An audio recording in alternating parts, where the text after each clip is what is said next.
from no water. Mm. So we're about to dry up completely. So luckily I've got 2 water tanks on my property, which would last a little bit. Yeah. But it's quite nerve-wracking for the town. Now, we also have water restrictions already, so we are restricted to use less. Okay, I think Anna is starting the meeting. Okay, let's listen. We can't hear you, Anna. Yeah. You're going to hear me now. Yeah. Oh, there we go. Good evening, members, Toastmasters and guests, and a very big welcome to our first meeting this year. Welcome to our meeting, The Courage to Start Over, which is the 186th meeting at ToastEd. We are excited to have you all here this evening and to share our special club with you.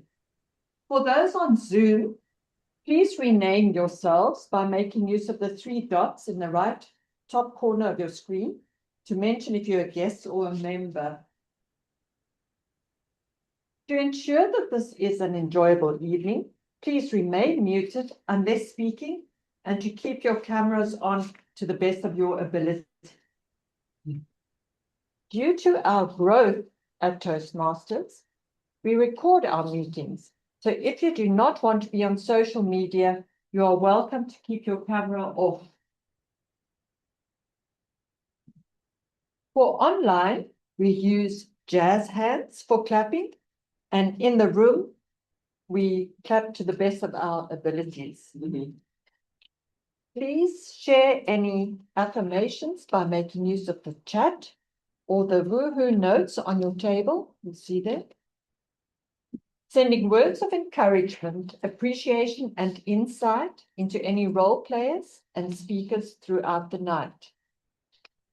For our guests in the person, the bathrooms are at the back to the left. And before I hand over to our president, Justine, I would like to read our club's promise. ToastEd Toastmaster Club promises to provide a positive and supportive learning experience in which members are empowered to develop communication and leadership skills, resulting in greater self-confidence and personal growth. I wish you an exciting and informative evening and will leave you now in the hands of our President, Justine. Thank you.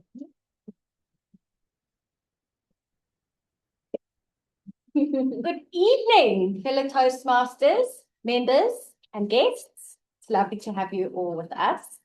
And a special welcome to Richard. He is the president of the Breakfast Club. Welcome, Richard. It's lovely to have you here with us. Thank you.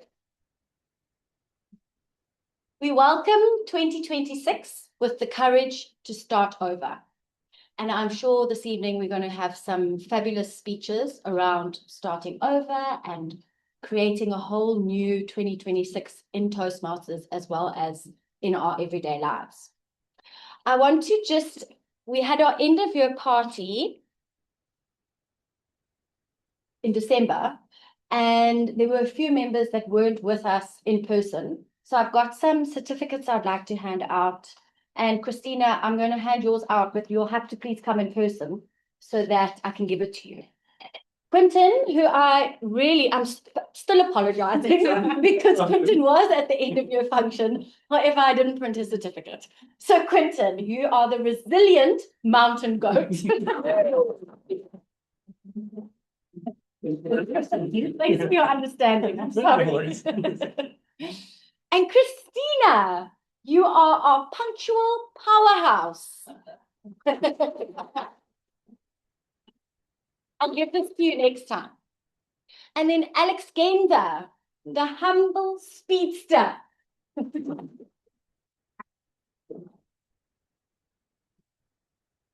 Thank you so much.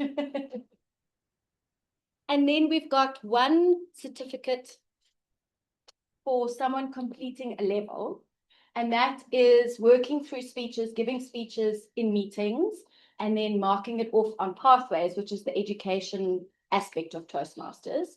And you do, I think in level 1, it's 5 speeches.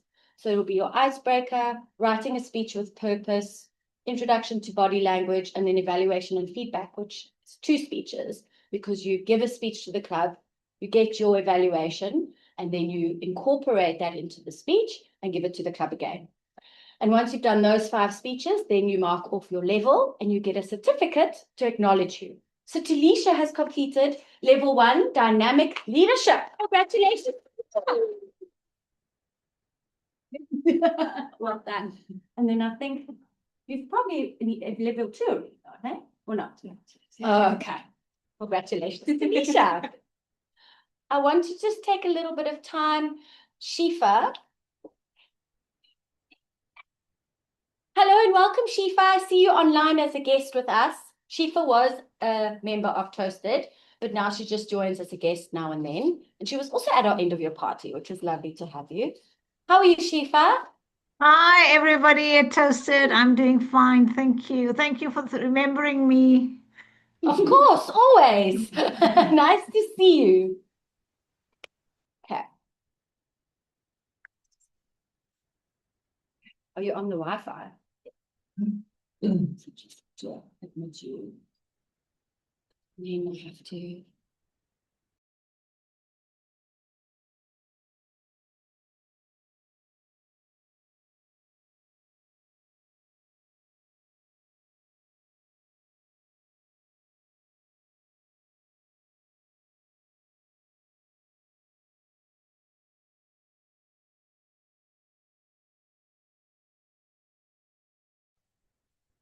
Okay. There we go. Now, how do I turn the camera on?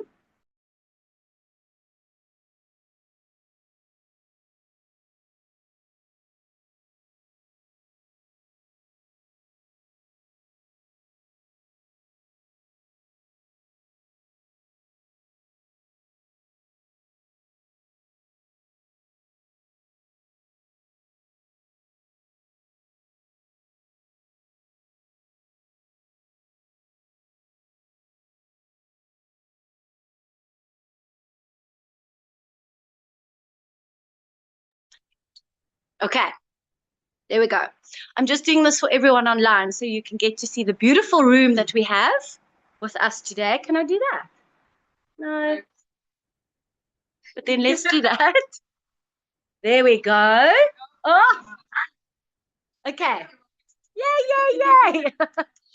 Thank you for bearing with us. Okay, I'm going to start with our lovely guests in the room because we've said hi to Shifa. She seems to be our only guest online. So I'm going to make my way around this way. I won't come right up to you because Shame is quite intimidating. But we've got Philip. Hi, Philip. Welcome back. You joined us last time online, no, in person. Yeah. And you came back. Yeah, came back. And here for hopefully another one after this. Okay. And then a member. Potentially. Fabulous. Great. What do you hope to get out of this evening? Out of this evening, hope to partake in the table topics. Okay. I enjoyed the round robin that happened last time. Yeah. And I think that was probably not the ordinary sort of MO. So Yeah. interested to see it in action. And how it's different How it's today. different, yeah. Okay, awesome. Well, thank you for So that being would with be us. ideal to get out. Okay. So Anna, table topics. Okay, fabulous. Thank you. Well done. Thanks for being with us. Dean, welcome. Hi. What brought you to Toastmasters this evening? Michaela's LinkedIn post. You posted about your year-end function last year. Okay. End of the year, and we know each other from varsity. Okay. So, and this is something that I've been wanting to get better at and Yes. try. And so I messaged her and I was like, this sounds awesome. And now I'm here. Amazing. Well, welcome and well done for making the step. This is the first little step into taking public speaking on. So Excited. congratulations. Very excited, yeah. Okay, fabulous. Thank you. Enjoy your evening with us. I can't see how my camera skills are now, so I'm hoping for the best. Richard, I will just stop off at you. How are you? Welcome. Oh, great. Thank you. Good. Glad to be here. And you are visiting because we've actually asked you to do an educational this evening. Yes. Okay, great. Okay, thank you. Well, lovely to have you. Thanks for being with us, Richard. Hi, look, nice to meet you. Welcome. Nice to meet you too. And what has brought you to Toastmasters this evening?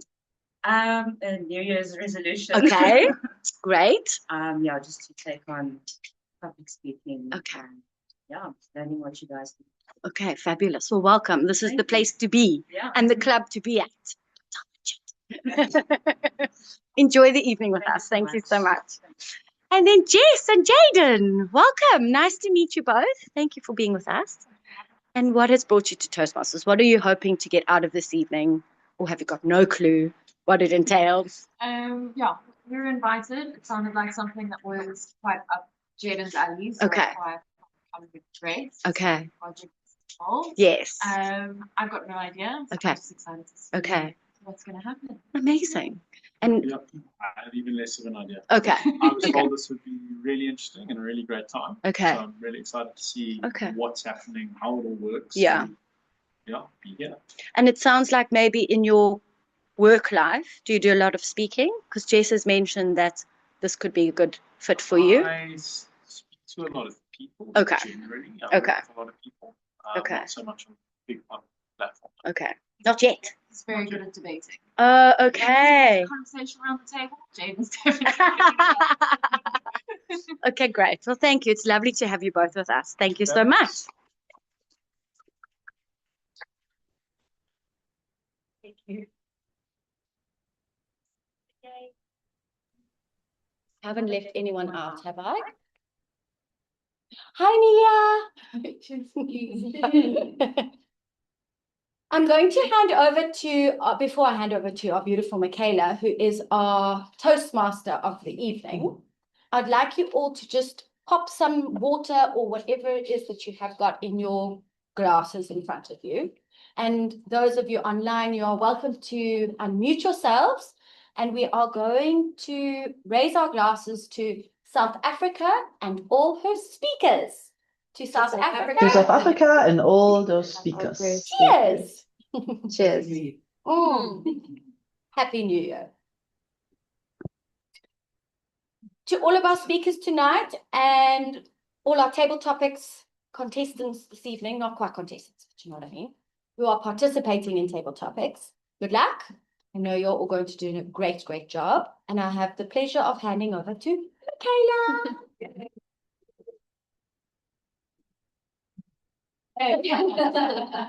Thanks, Michaela. Welcome everyone back to reality, as I have been saying for the last 48 hours since I've just come back from holiday. For some others, you might have already been at work for a week or so. Regardless, you took in the first step to come back to Toastmasters. You've taken that courage, that leap of faith, especially our newbies, guests, hopefully returning and not a one-hit wonder. But essentially, the courage to just start over means growth, right? Sometimes you need to have the courage to muster up and move in one direction, or perhaps stay in something that you know is good for you, but you don't want to continue it because growth is hard, right? If it was easy, not everyone would be leaders. So I'm very excited for this evening. I'm going to take you on a journey. I've been listening to a really interesting podcast, so I'm really sorry if you think that I'm copying exactly what this podcast is saying. It was just very profound on a 7-hour journey back from Knysna. And it was basically with Chris Williamson and Steve Bartlett, who was speaking about New Year's resolutions. Now, it's really strange that at the end of the year or the beginning of the year, we all get a taste of this reflection juice. Somehow we're all thinking about, okay, what is my next year going to look like? What are my 5 years going to look like? What are my goals? What did last year look like? But why do we never do this 3 months into the year? Why do we never do this quarterly? It is something that is just been going on since the end of time, that we feel like something ends, so something must begin. So with that being said, I want you to think of one thing that you're willing or want to do. I'm sure you've all written down New Year's resolutions, and they might be a goal. Have you planned it? Is it actionable? Throughout the evening, I will help you to break that goal down to make it more a behavior rather than an unrealistic and unattainable lose weight, find a boyfriend, go travel, do all the things that are amazing, but realistically not possible, that you end your year off saddened and feel like you haven't accomplished anything. So with that being said, I would love to introduce you to all our role players for the evening. For those who are new here, basically they come up, they introduce themselves and what they will be doing for the evening. We then have speakers. Today we have two, one online, Christina, always do that, and as well as Alice Genza. And they will be doing these speeches, which takes huge courage. Is that a word? Couragement. That's not a word. Courage. I was kind of put those two words together. But anyway, you catch my drift. Essentially, they are both not first English speakers, so it is super courageous for all. I mean, most of our club is actually quite foreign, if you would say, and it's amazing to me that they come and do speeches and want to improve on their English when I don't shut up and all I speak is English. So, with that being said, we're first going to have Quentin, who's our timekeeper. He's going to introduce his role. Then we have Eugene, who'll be the counter, Amelia, the grammarian, and then our evaluators are Andrea and Rochelle. But first, Quentin, please can you describe your role? Thank you. Hey, good evening, Madam Toastmasters, fellow Toastmasters and guests. So tonight we'll be timing all the table topics, speakers, the formal speeches, as well as evaluations. I will alert each speaker of how much time they have left for the speech, and doing so, I will be using a green card, a yellow card, and a red card to announce how much time they have left on the speech. So for the table topics, we should limit our speeches to 2 minutes. And I will raise at 1 minute, I will raise the green card. At 1 minute and 30 seconds, I will raise the yellow card. And then at 2 minutes, I will raise the red card. And while you're doing the speeches, please try to keep within those timelines. And then for most speeches, it would be 5 to 7 minutes long. And then at 5 minutes, I will raise the green card. 6 minutes, I will raise the yellow card. And then finally, at 7 minutes, I will raise the red card. And I believe there's also a 15-minute speech happening tonight. And so it will raise at 10 minutes, the green card. I'm not sure about the yellow card, and at 15 minutes, the red card will come up. So yes, thank you very much, everyone. Thank you, Quentin. It's really interesting how the timekeeper works, because it is something that people always think they have so much time, and then you think you know your speech and you're halfway through and all of a sudden you see an orange card and then you start to panic and then rush through your speech. So this is a really great way to help learn how to pace yourself and to train your thoughts into something that's concise. Next, we have Eugene, who is online. Eugene, please can you describe your role? Yes. Good evening, fellow Toastmasters, members and guests. Wait 1 second, we can't hear you. Sorry, can you hear me No, better? that's you, that's us. Okay, good. Good. Yes. Good evening, Madam Toastmaster, fellow Toastmasters and guests. I'll be serving as your R counter tonight. The purpose of the R counter is to note words and sounds that are used as scratch or filler words when we're publicly speaking. So during this meeting, I'll listen for some of the overused scratch words like and and also filler words such as well, but, so, and you know, and repetitions of words and phrases like I, so, or this means, this means. At the end of the meeting, I will report the number of times that each speaker used these expressions, and it's all in good fun to help all of us develop our public speaking and take note of these filler words that sort of sometimes take away from the message that we're trying to convey. So I'm looking forward to hearing everyone's speeches, and I have my notepad and pen here, and I'll be marking you down if you put those words in your speech. So yeah, good evening, everyone. Thank you so much, Eugene. I know that my word is so that counted. So I'm going to try and to stop saying it incorrectly. You don't understand how many times crutch words fill in your spaces throughout your life. So it's a really interesting way to pick that up. Next, we have Amelia, who will be a grammarian. Please come forward and explain your role.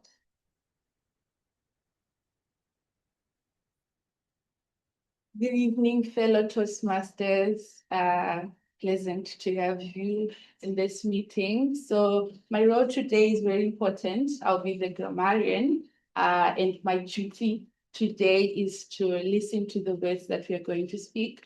As you know, words are powerful. They bring meaning to everything that we say. And I would also like to introduce the word of the day, which is resilient.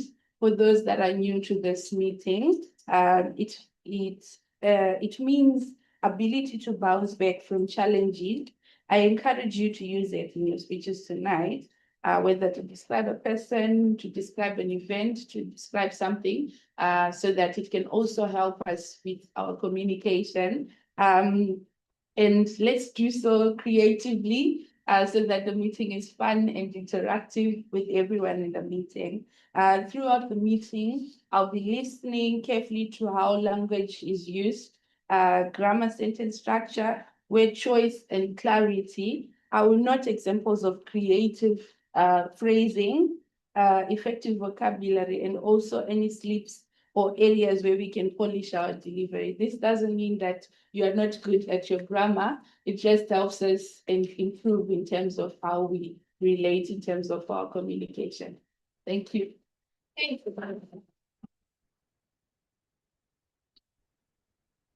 So those are all our role players, and we're running a bit ahead of time. So I'm going to start with my little spiel that I want you to think about before we start tucking in, and then we're going to have our interval, and then later on, I just want to check in with you, because if anything, if I can find some way to help you structure your goals to make them more realistic, so at the end of 2026, you'll feel successful, whatever that may look like to you. Wealth, health, mindfulness, all of the sorts.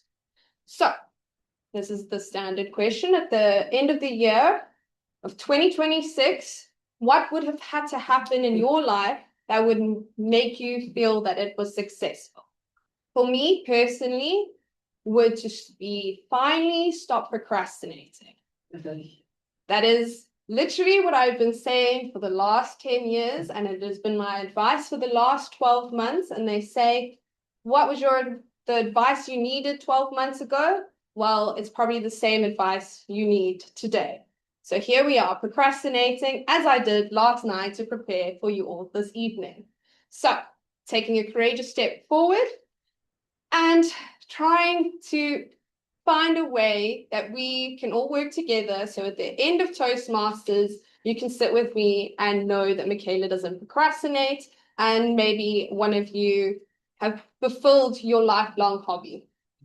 So the key here and the trick is, if you pick something up, you must put something down.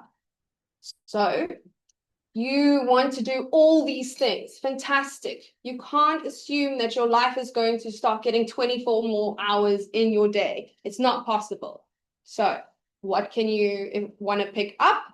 What you're going to have to put down. Me procrastinating.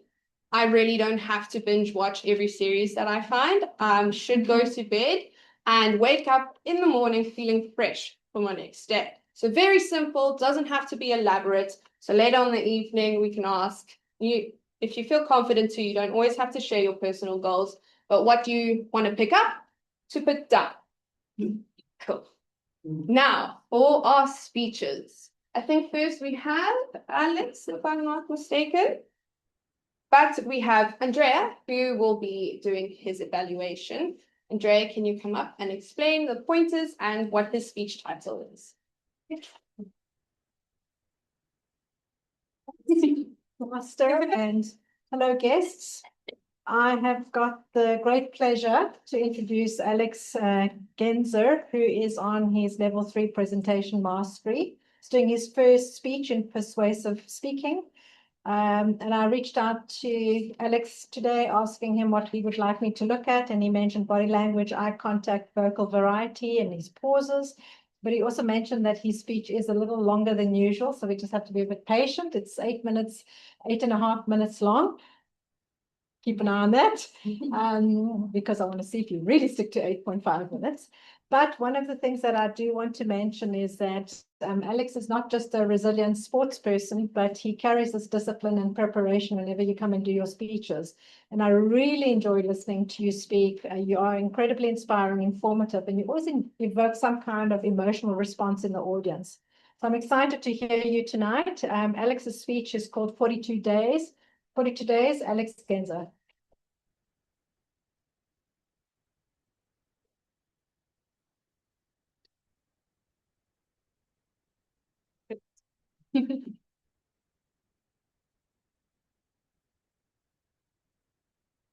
Most people don't have a reason to look ugly. I do. Good evening, Madam Toastmasters, fellow Toastmasters, dear guests.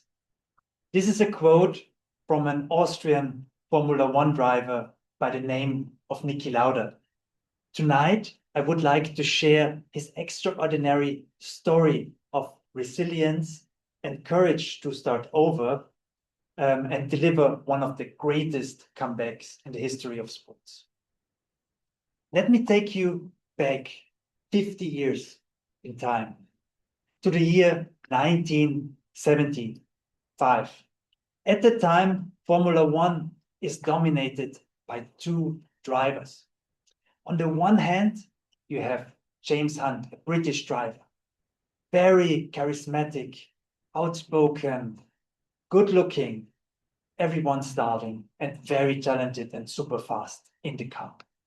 On the other side, we have a young Austrian driver, Niki Lauda, very dedicated, very focused, introvert, super hardworking, and by all means not good looking, earning him his nickname, the Red.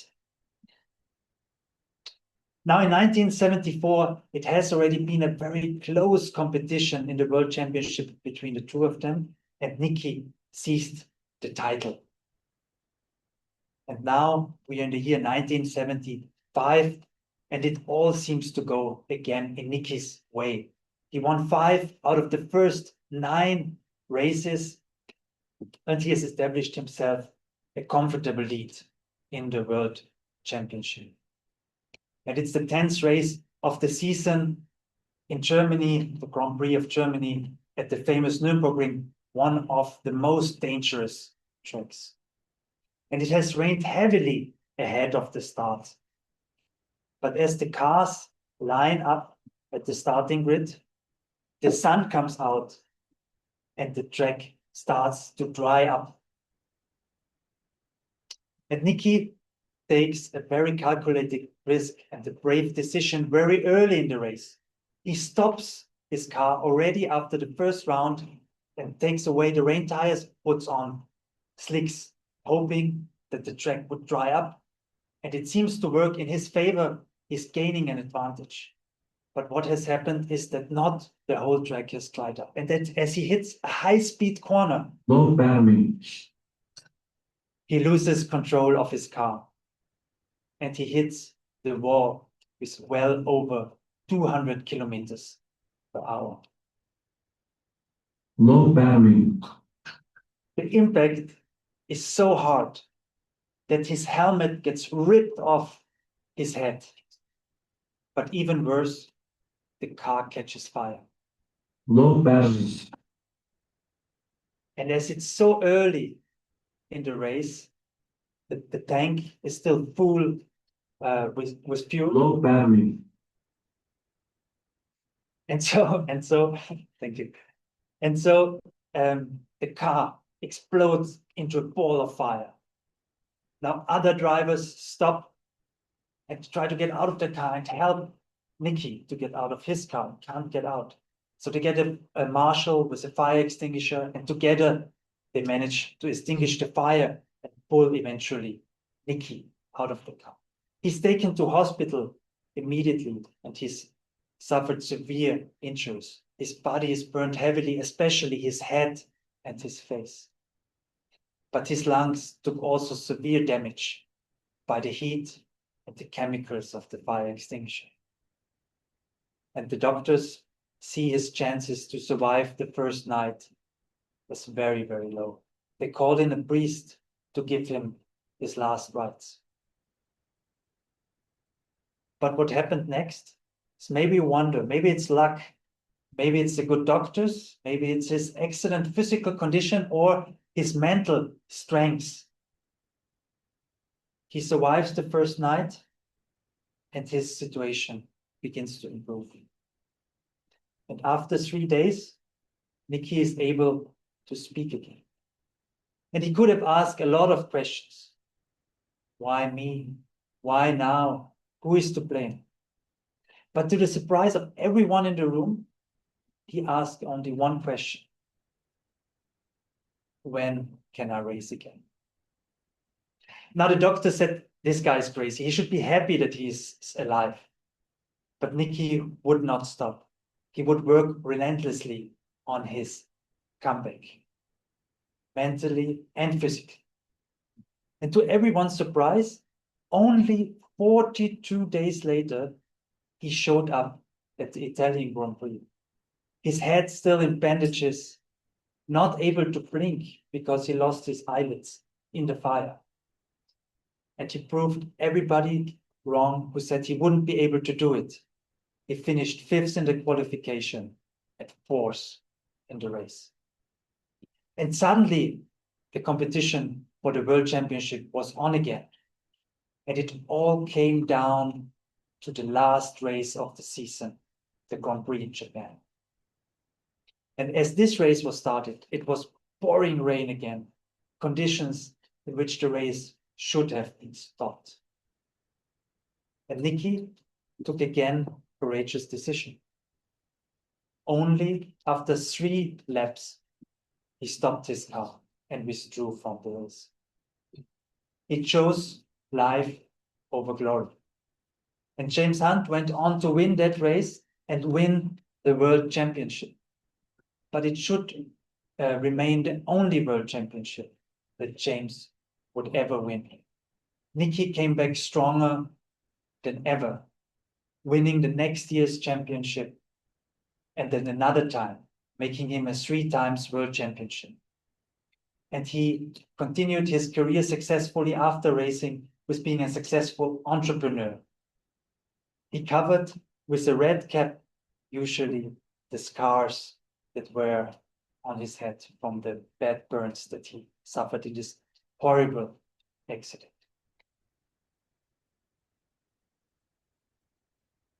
Now, Nicky's story teaches us a profound lesson. True greatness is actually not defined by the way we look or what others think we are able to achieve or not achieve, but really only by the fact how we rise after falling. Let us face our own setbacks, be they big or small, with the same relentless resolve.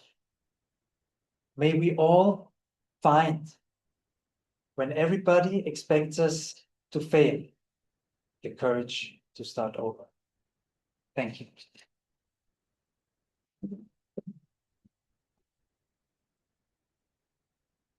Wow, every speech just keeps getting better. I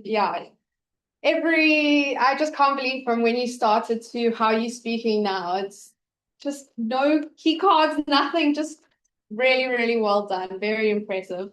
And for the guests, just so you can understand, we're one of the few, and I think maybe this another one, I don't know, who's hybrid meeting. So that means we're half online, half in person. So that means technical difficulties. And sometimes mishaps happen in life, and you really handled it well when started shouting at you low battery. So I commend you on that. And Justine for trying to manage all of this. I hope you guys can understand and see what we're constantly trying to juggle with. But it is one of the few clubs that people from all over the world can join us while we're here as well. Next, we have Rochelle, who is in fact online, who will be evaluating Christina's speech. But yes, just uno momento. We got another speaker on the side here. But while we wait, I want you again to think about those things that you want to pick up and drop down. Because if you set the bar unrealistically high, like I said, you're going to set yourself up for failure. So, very strong quotes that has just been drumming through my mind. Suppression isn't the same thing as strength. So if you keep ignoring something and you're not dealing with something, it doesn't make you strong because you're able to power on through it. It means that you sometimes have to take a step back and be quiet with your own thoughts to be able to muster up that strength rather than suppress, because maybe that's the one blockage that is helping you whilst hindering you from getting your goal done. So that's another little tidbit for your goals this year before I ask what you want to pick up before you put down. Are we ready? Yeah, thank you. Awesome. Cool. Christina, I know that you're going to do your speech now, but Rochelle is first going to introduce you and point out what you have asked her to look out for. Rochelle, take it over. Thank you, Mrs. Thank you. Toastmaster. Good evening, Madam Toastmaster, fellow Toastmasters, and valued guests. I will be evaluating our speaker this evening, the beautiful and resilient Christina Thomas. In keeping with today's theme, the courage to start over, Christina will explore this idea in her speech titled Waiting at the Red Robot. She will share a relatable moment of cultural clash that many South Africans will recognize. Please welcome our speaker, Christina Thomas. Thank you, Rochelle. Thank you. And thank you, everyone else. Madam Toastmaster, fellow Toastmasters, and honored guests. About 16, 17 years ago, I arrived in South Africa from Germany with a few suitcases, actually a lot of stuff, a more or less strong accent, and a very unrealistic belief that English is just English. I was actually wrong. I was very wrong. I thought I was moving to a new country. What I didn't realize was that I was moving to a whole new operating system. Same language, but different meaning. That was my first lesson in the courage to start over. But let me explain in a bit more detail. So in Germany, when someone says, I'll be there at 10, you can rely on that person will be there at 9:55 latest. In South Africa, well, no one will say, I will be there at 10. They will say, I will be there now. That could mean, from my experience that I know now, 5 minutes in an hour, maybe not at all. One doesn't really know. So at first I thought, oh, people are disrespectful and people are late. Then I realized, no, I was just early. So when I first arrived, I thought I was prepared. After all, I spoke decent English. I had traveled a bit. And after a while in South Africa, I even learned what a robot was. So clearly I was about to be integrated. But even after 2 years in Cape Town, I was still very much a beginner in Africa. And that became very clear one night at 10 p.m. I'm standing at a red robot, holding hands with my now husband, Simon. He wasn't my husband at that time. There are no cars, no people, no children, no traffic, just us and the robot. The robot is red. So we wait. Simon looks around and says, I think it's safe to walk. And I say, no, it's red. He says, yes, but there are no cars. Look, no cars in sight. And I say, yes, but it's red. The color is red. So Simon tries again. But Christina, it's 10 p.m. It's quite late. I mean, there's no one here. No cars are coming. We can cross. I was resilient and said, it doesn't matter. He asked, why does it not matter? And I said, very seriously, as Germans do, we need to be a good example for our children. So Simon looks around at the complete empty street and says, what children do you mean? And I say, well, there could be someone watching us crossing the red robot. At this point, Simon is totally confused. He says, but this does not make sense.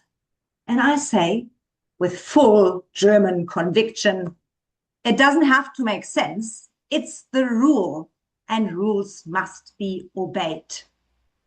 So we stood there at 10 p.m. at a red robot with no cars. This was the moment Simon realized he wasn't just going to marry a woman. He was marrying a system. That red robot perfectly captured the culture clash I did not expect when I first arrived. I was raised in a system where rules are followed, even when no one is watching, especially when no one is watching. South Africa introduced me to a different system, one based on context, common sense, and a lot of we'll see. At first, this was quite uncomfortable. But then the biggest culture shock actually was optimism. In Germany, we plan for what might go wrong. In South Africa, people plan for what might work. So when I worry about something, South Africans would say, don't worry, it will be fine. This sentence gave me anxiety, because how can it be fine? I mean, what is the plan? Do you have a spreadsheet? Apparently, the plan was hope. Starting over in South Africa forced me to laugh at myself, at my seriousness, at my need for structure, at my belief that everything must make sense before you begin. And that's when I realized something important. Starting over doesn't just change your circumstances, it changes you. It softens you, it humbles you, it teaches you a lot of things. It teaches you patience, especially when things don't go according to plan or time.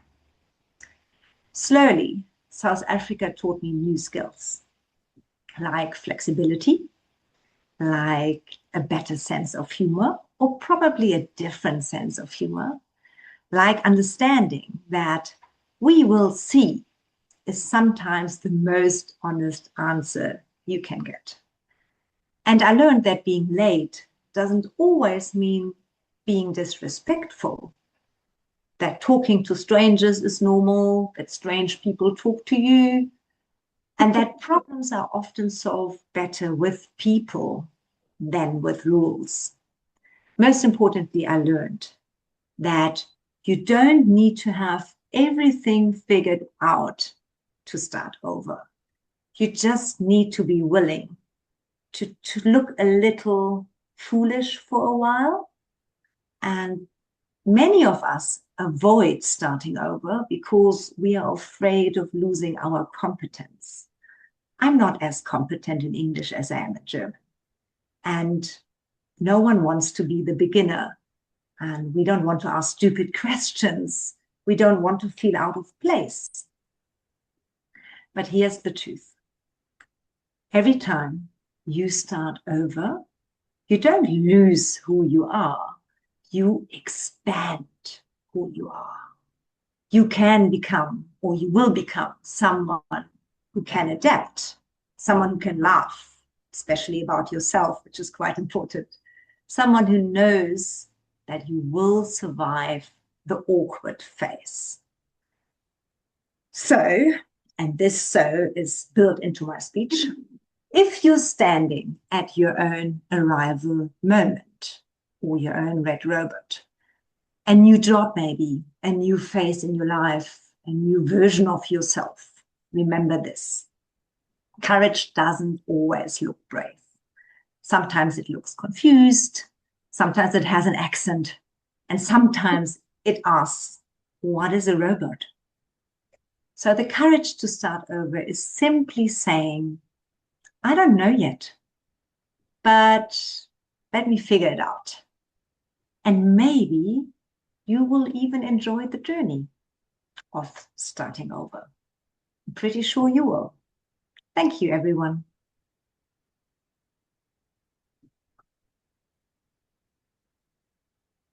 Well done, Christina. It's really lovely to always see what South Africa is like through a subjective lens. Like my parents, so my mum is from England and my dad is from Belgium. And my mum came here when she was 21 and my dad, I think 22. They didn't know each other. Dad couldn't speak any English. They met and she basically taught him everything. But British, she taught him a British world in South Africa. So when me and my sister were growing up, we would come home and introduce new words like jaw or biscuit or now, and it would always confuse them so much because now they were seeing South Africa through our eyes, but trying to learn everything. And like you said, Christina, no one wants to be at the beginning, but it is that courageous step to go forward. Literally, courage is that step forward. So you have to start somewhere. So well done coming to South Africa, and now look at you doing amazing speech. Well, if anything, I think you might have to join the competition, and Alex as well. And speaking of competition, Richard, I see that you're standing up. You're not quite yet going. We first have a video, but can't wait to hear your speech. But first we have a video that is going to give you a little introduction to the competition that I just spoke about. It is a challenge, yes. Do you grow immensely?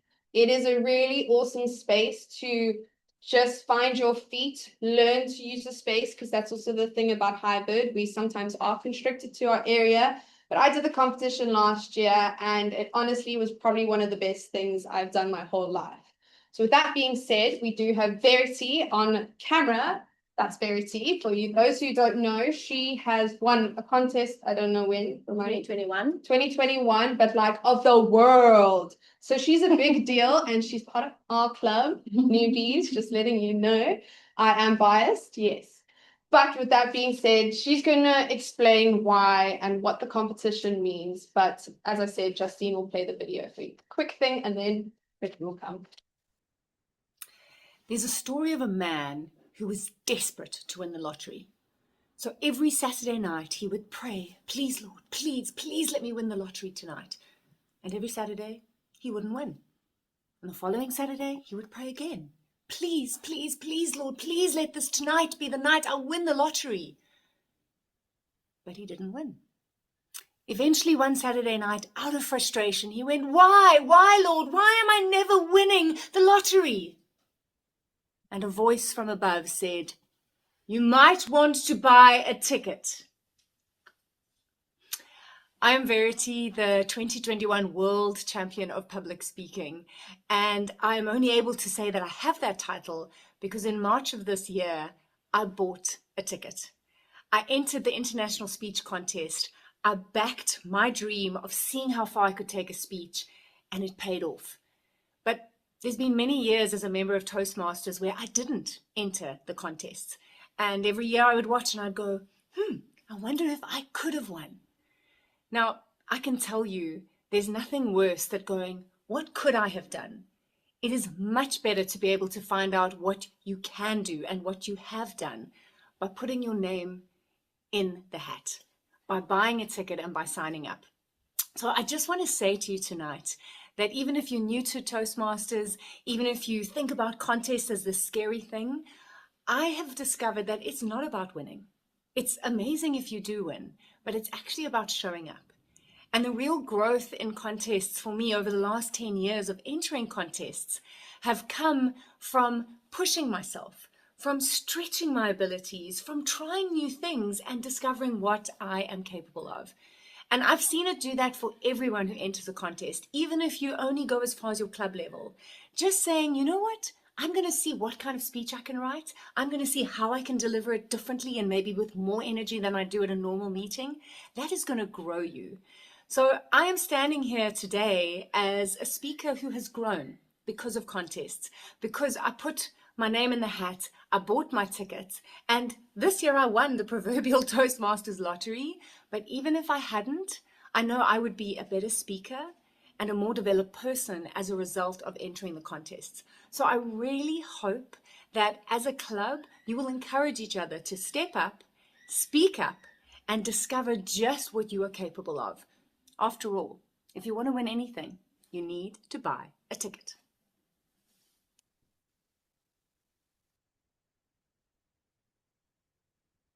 Not even here, but I have to clap for that because it is an amazing thing to do, and you won't believe how comfortable you get speaking in your own club. I remember the first time I went to another club and I realized I need to start public speaking all over again. So I really encourage you, because it is a chance to kind of dip your toes in other waters and meet new people. But with that being said, I met Richard at the competition. Well, I met him before, but we got to know each other during the competition because he was doing table topics. So, I mean, I got to prepare a speech and I knew what I was doing like the back of my hand. Richard had to think on the spot, say everything from the tip of his toes, and can I tell you, everything was comical. This man is hilarious, and there's a reason he's doing an educational this evening. So Richard, please come step forward and explain what you're doing.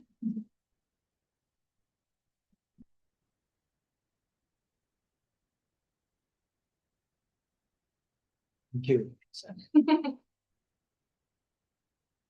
Thank you, everyone. It's really wonderful to be here and see you all. Happy New Year. The year was 1980. I was in Standard 4. I think for most of you, you'd understand it better as grade 6. And I was sitting in the classroom that day, and the teacher came up with this idea and said, I want each of you to have a turn to come up the front. I'll give you one word, and you have to speak on that one word for 1 minute.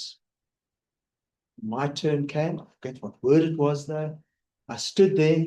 I think I lasted something like 7 seconds. And I gave up in defeat. And then another mate of mine called Jamie, he went up. He was given the word oil, and he spoke for a minute. And I never forgot that moment, because built into that was a terrible sadness that I couldn't perform in that moment. I couldn't say something. And I don't know if it's true for you as well, but from that day, all through my life, I often felt, you know what, I wish I could have said this better, said that better, responded a little bit more smartly, a little bit more crisply to what somebody has said, or given a better input in a work meeting. And that is why I'm here today. So this evening, I want to tell you 3 things. Number 1, how to improve what impromptu speaking is and why it's so important. The second thing I want to say is to give you a mindset change, to say that you can actually prepare for it. You can prepare for unexpected curveballs. And thirdly, what do you do in that specific moment when you are standing up front and you get hit with something, or you're in a work meeting? So this isn't only about table topics, which is the impromptu speaking at a Toastmasters club. It's about building an inner resilience to cope with whatever you receive or are faced with in your day-to-day life.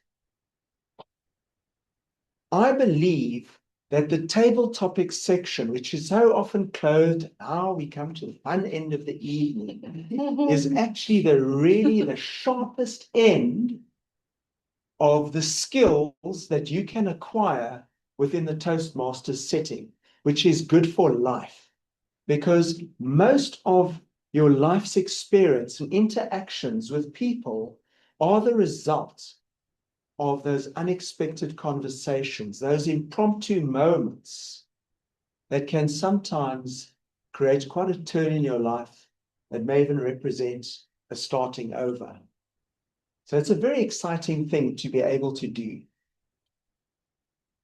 I've told you about the importance.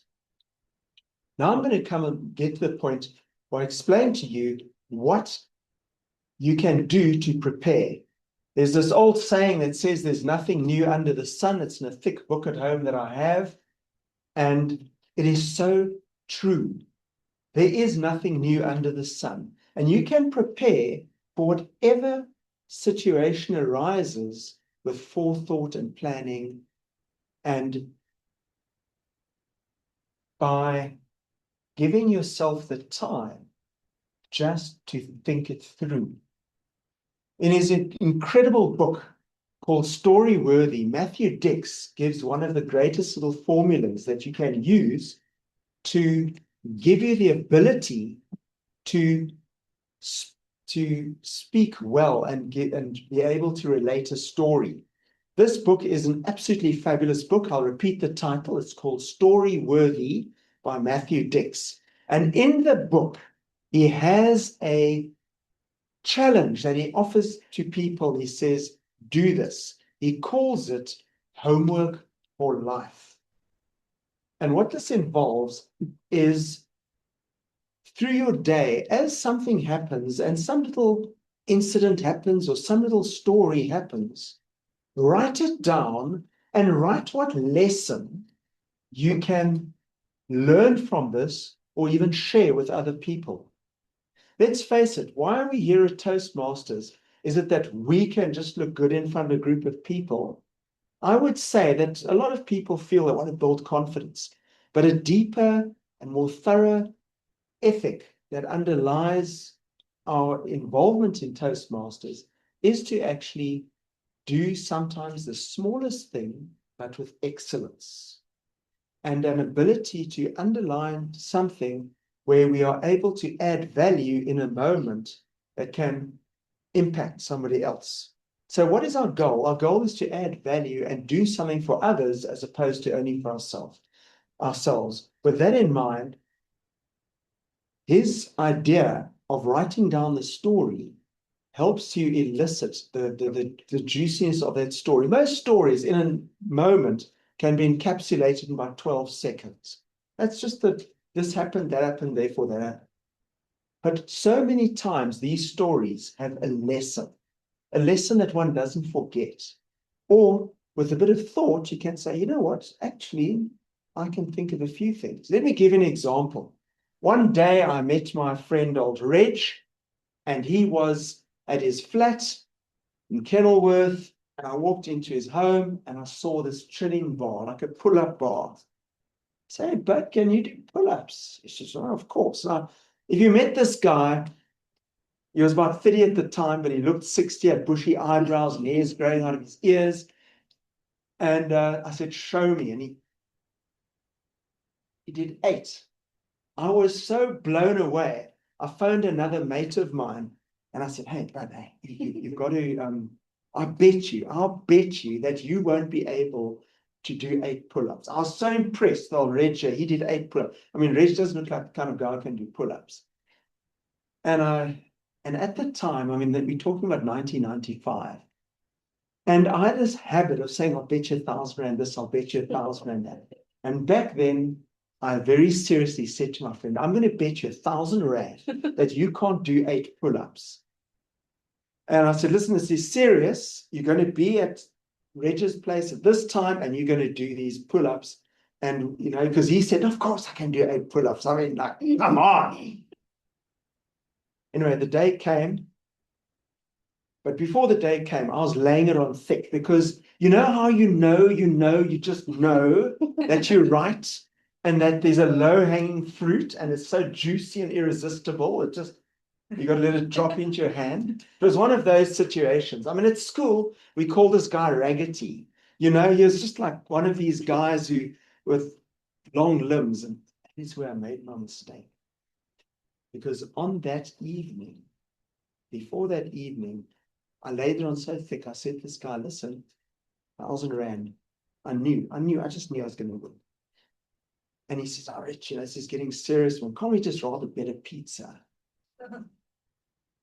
So I said, okay, it's like, oh, 1,000 Rand, But anyway, so that evening he went along and he did 8 pull-ups. Much to my relief, it only cost me a pizza, which at that time was about 15, 16 Rand. And when I look at the 15, 16 Rand versus the 1,000 Rand, I was much relieved. And I was really happy that I only spent 15 Rand versus 1,000 Rand. Okay, that's a fun story, but what can we learn from it? What we can do is we can think about it, and I've thought about it, and I said to myself, what lessons do I learn? There's a lesson in overconfidence, how strongly we can think we are right when we're actually wrong. There's the lesson of, or the table topic of what was your favorite restaurant meal. I'll tell you, that was that pizza.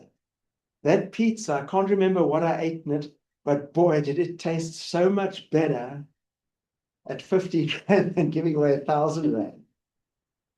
And then just the reality of so misjudging a situation and reputation and what it meant to actually follow through with a promise. And thankfully, it was a lesser promise I had to deliver on in the end.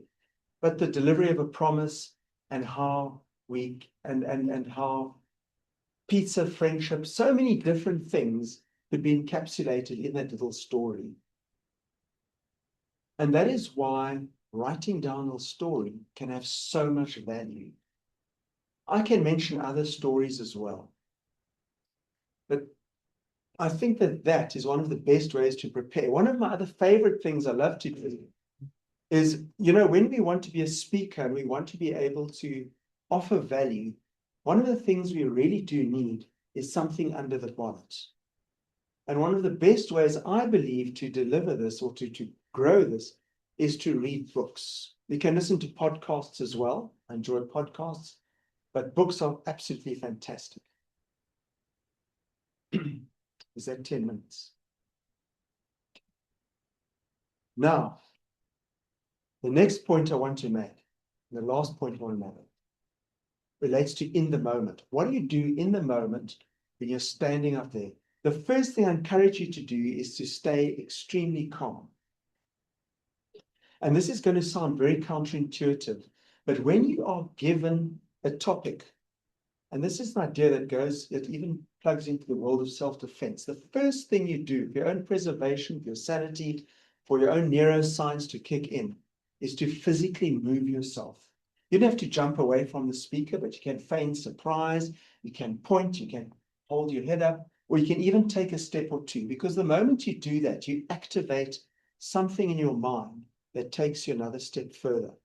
Okay, so I was sitting with a management consultant, and he said something so valuable. He said, thought follows action. When you do an action, a thought can follow. And it's a very powerful thing to remember. The next thing I want to say is, I've made a note here.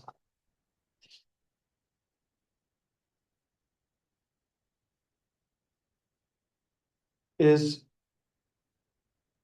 to build associations in your mind. But before I say this, one of the biggest skills that we as Toastmasters can learn and develop, and it's a critical thinking skill, is to ask ourselves, what is behind the question that's being said? How do we deconstruct what we are being told? What do I mean by this? In fact, it was at this club I was given the topic of "You're not everyone's cup of tea" talk. And the moment I thought about it, I thought, you know what, this actually relates a bit to rejection. And I thought, you know, rejection sucks. And I remember an ad as a schoolboy that said, nothing sucks like Electrolux. And I said, well, rejection's like that. And I said, but you can overcome rejection by doing this, by welcoming it. And it's an elimination system that can more quickly take us towards a goal if we see that another path doesn't work. And then I won the table topic of the evening. But to be able to do that, one of the things you have to do is to quickly try to deconstruct the statement first. What is behind it? Secondly, make an association.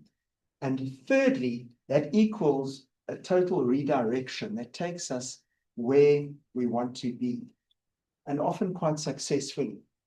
Because as we speak and as we interact with people, it is very easy just to speak what's on our mind, and we can often say something that's unhelpful.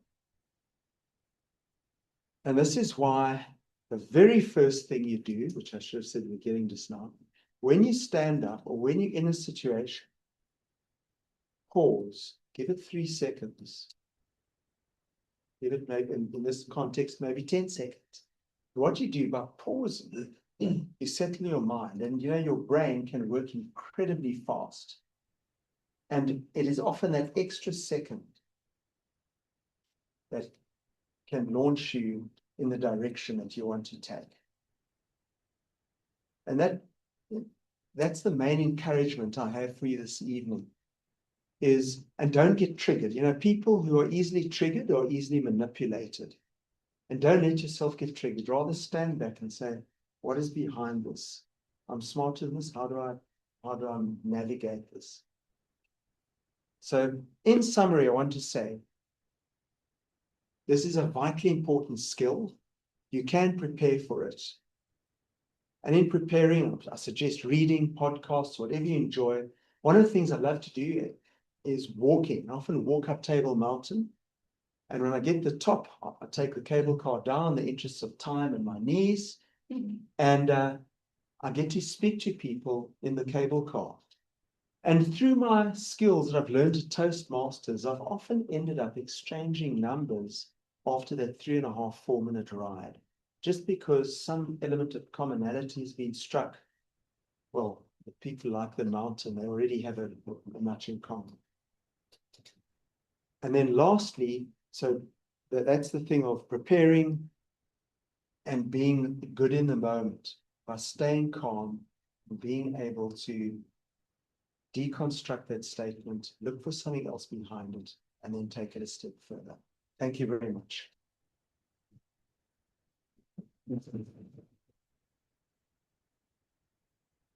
I mean, it makes sense why you want table topics, but I always struggle sometimes in a conversation when you feel that, and maybe it's an ego thing, where you feel your intellect is a bit challenged and you actually have no idea what these people are talking about.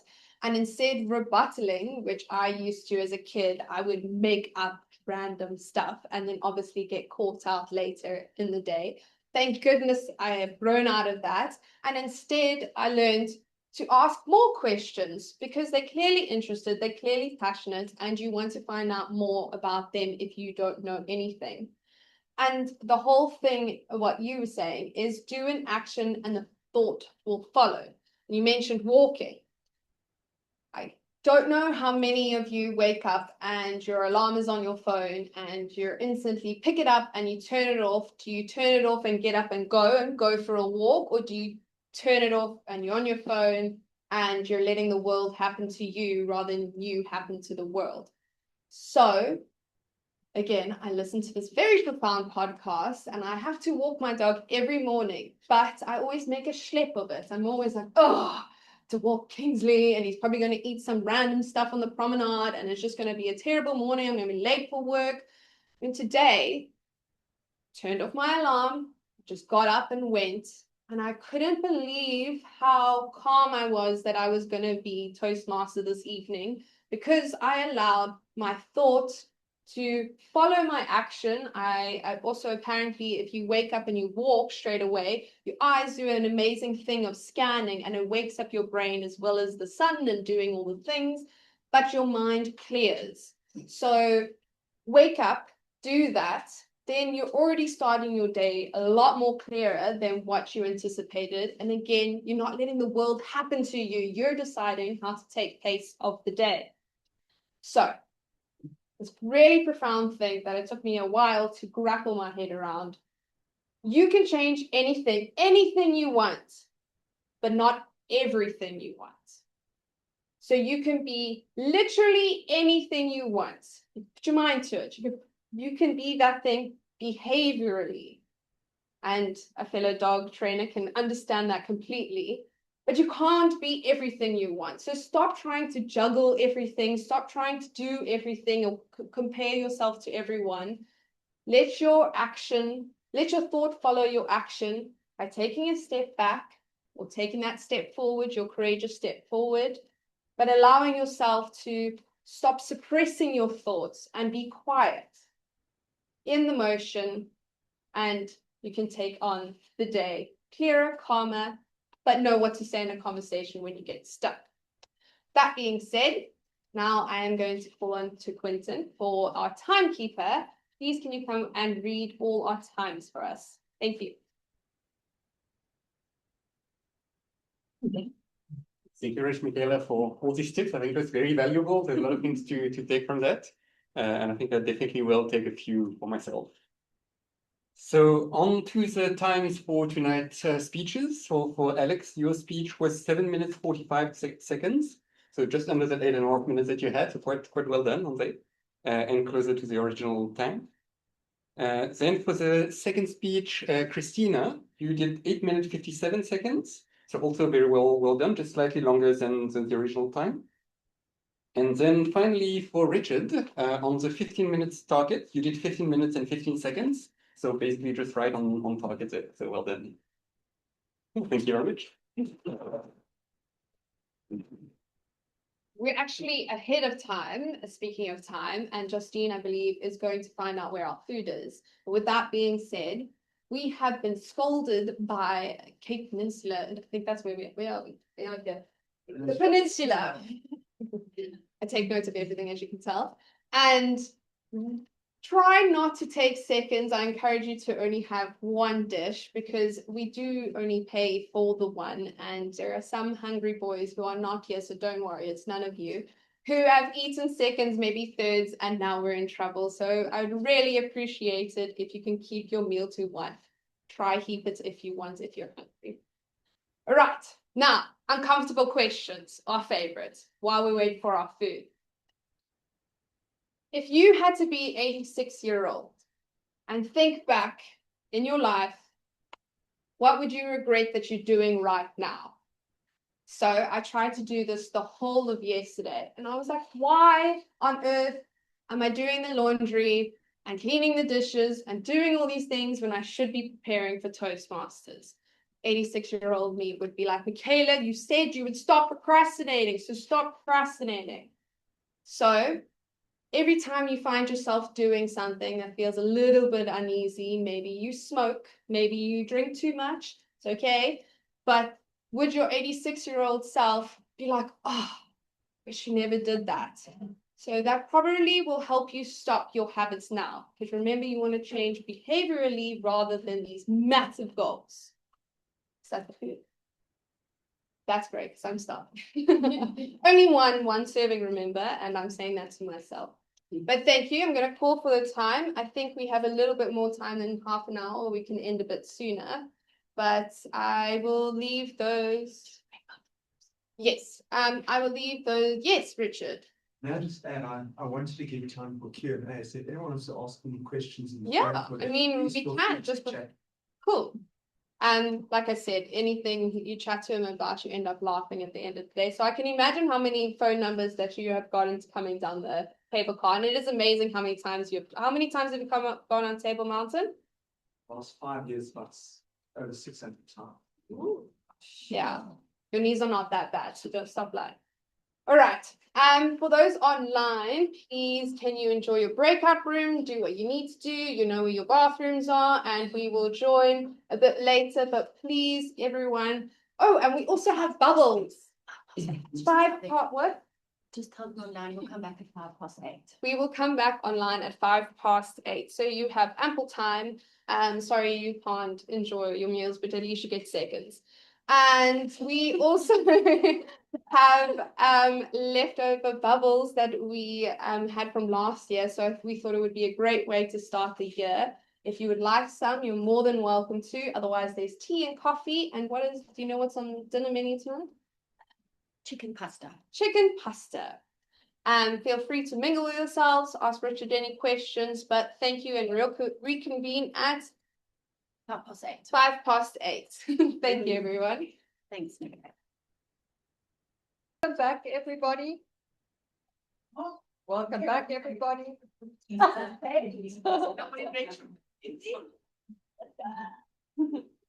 Sorry, this is really exceptional. I hope you enjoyed the meal. Okay, we'll reconvene our meeting now again, and I will hand over to our Toastmaster, Kayla.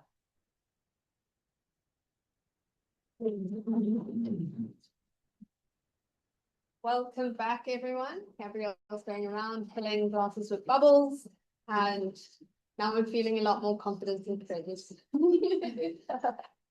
So, what I really hate is hindsight. And my boyfriend says it to me all the time. I'm like, just don't say hindsight, like I know the situation. I like you can't do anything about it. I hate reflecting and being like, damn, I wish we did something else. But in hindsight, it's probably the most important thing to do. People say that, oh, I really want to be successful. Successful means to me earning a lot of money, getting that big bucks, having a dream house, providing for my family, going away all the time, just really having that high level life. A person who has the high level life will tell that person, well, in hindsight, it's actually not what life's meant to be about.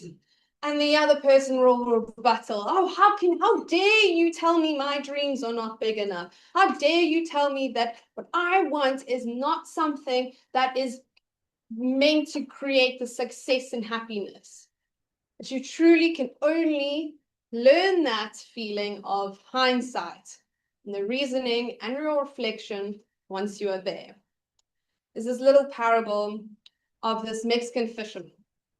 He's sitting on his boat, and every day he goes out early in the morning and he fishes, he brings back, and he feeds his family, and they enjoy a lovely meal, and they spend the day together. A man arrives in Mexico, and he sees this fishing boat every day. What on earth are they doing? This looks so exhausting. Bringing in so much fish, not doing anything with it. Stumbles to him and says, you should sell those fish. Mexican says, why? I don't need to sell it. I have exactly what I need. And he's like, no, but if you sell it, you can make more money and you can get 2 more boats. And then 2 more boats can go out and get more fish and then you can come back. Mexican replies, why would I want to do that? Well, because if you have 2 more boats coming in, then you maybe can start getting a ship, maybe 2 ships. You'll have a factory. You can start canning it, and then you'll have so much money. Why would I do that? Well, then you can spend time with your family and retire. Well, in hindsight, I do that every day, and I don't need to add on all this extra stress. So it's always interesting how you look at life and how you want to proceed with your next steps and what you think is the big goal, but what are you doing? And like I said, in your behavior that is helping you to reach that goal or taking something back.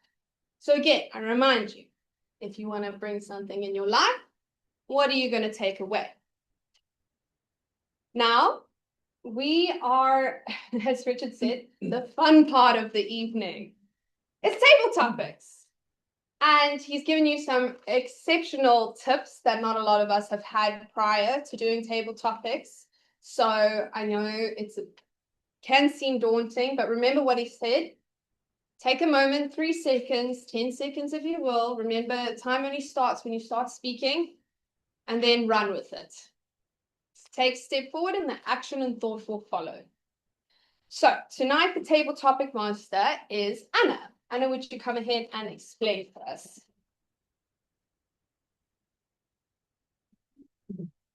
Thank you, Hannah.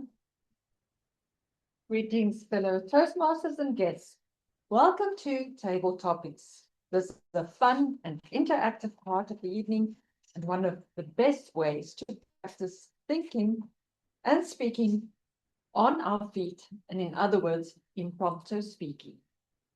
We never know when we may be asked a tough question, either by a supervisor, a manager, or at a job interview. It is to our benefit to practice impromptu speaking and to be in control of the situation, even if we do not know the exact answer.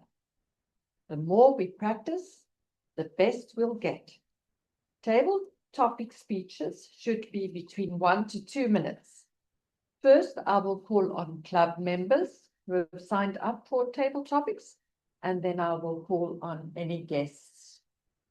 So allow me to have the following questions. Our theme this evening, the courage to start all over again. May I call on Rochelle? Would you like to be the first this evening for table topics? Are you ready? Sure, Anna. Yeah, let's do it. Thank you. So the courage to start all over again. Small first step after a setback. If you were faced with a major life setback today, what is one small concrete first step you would take tomorrow to begin again? And why does that step matter to you? Do you mind repeating the question one more time, please, Anna? If you were faced with a major life setback today, what is one small concrete first step you would take tomorrow to begin again? And why does that step matter to you? Sure, that's quite a difficult one.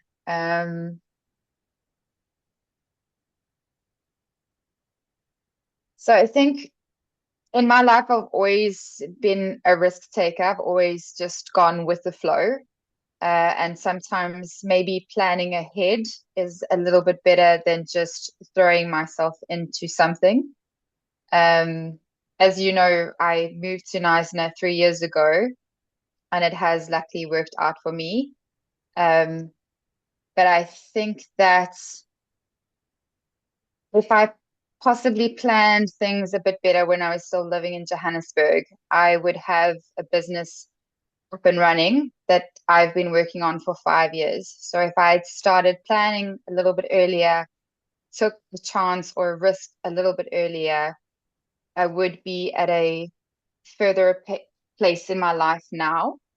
So I think planning is a big thing before taking a leap of faith sometimes. It doesn't mean that dream or that goal of mine is never going to happen, but I might have reached it a little bit better if I had just planned a bit more. I hope that answers the question. Thank you. Yes. So you would encourage us to plan first. Right. So, Quentin, are you happy to come up for a table topic? It's another thing to That is complicated.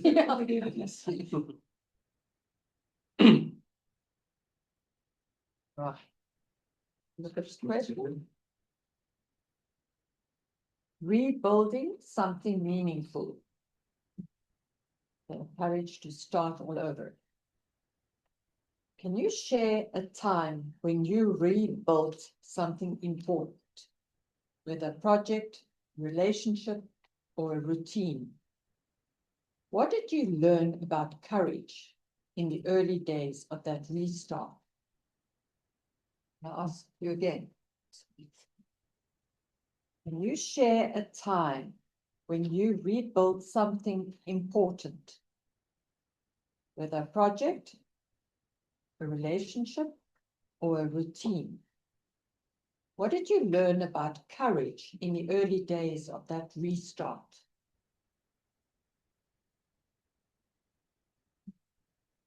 So I think courage is about action. It's about taking action regardless of how you feel. Taking actions and trusting yourself that you can go towards the direction you want to be in or you want to go to. And I think the best lesson that you can take from these events is take actions no matter what, take actions no matter how small, but take it consistently. Every day, show up and deliver. Put it into the bank, as they say. Every day, take it, put it into the bank, so that eventually your bank is full. Thank you. Wonderful.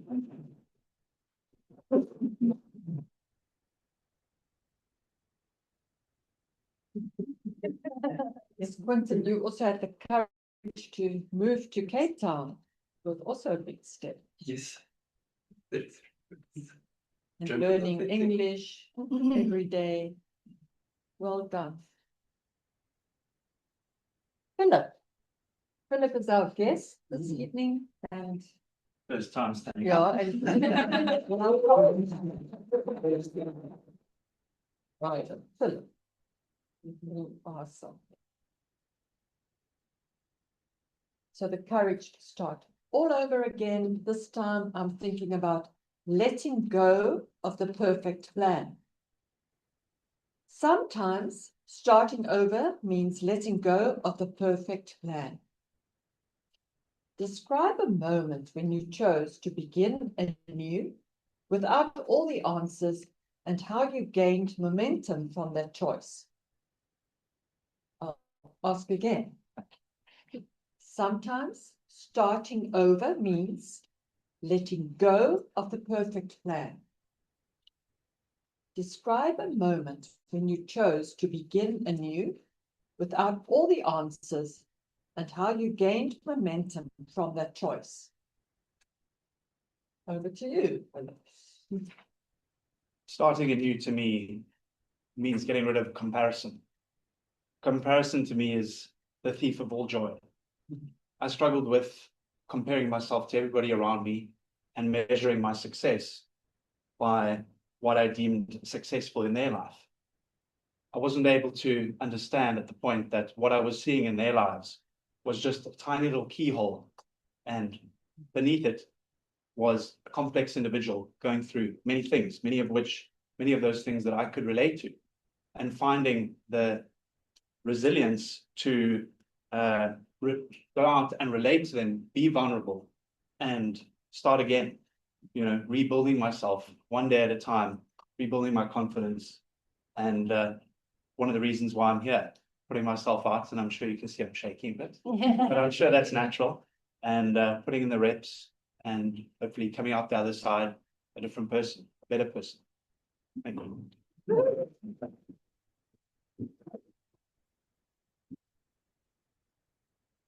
Wonderful, but comparison is the killer. Yeah. Right.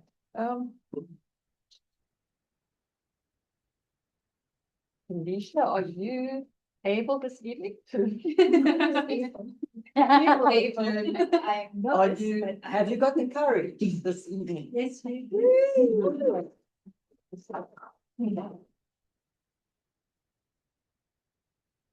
Alicia. The silence the fear of start. The fear of failure can be louder than the fear of starting. How have you silenced that fear in the past when you decided to begin again? And what would you tell your younger self about bravery? Can I ask you again? Shall I repeat? The fear of failure can be louder than the fear of starting. How have you silenced that fear in the past when you decided to begin again? And what would you tell your younger self about bravery?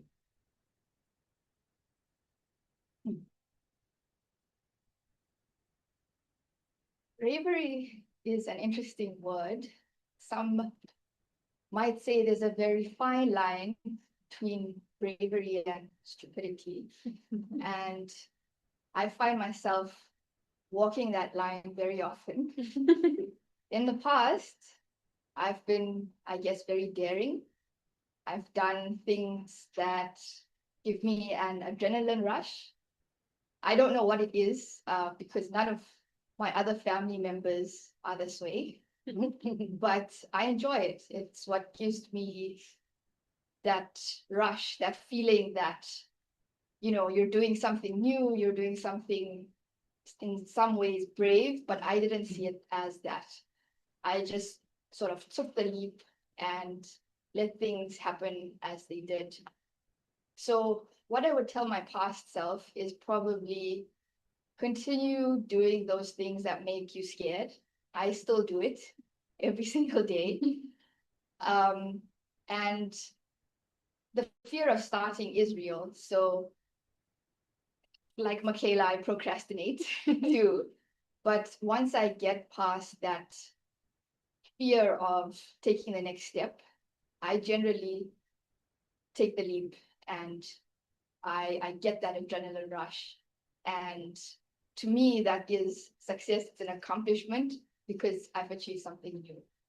So I would tell my past self, keep doing what you're doing, keep the adrenaline going, and always take the leap. Thank you.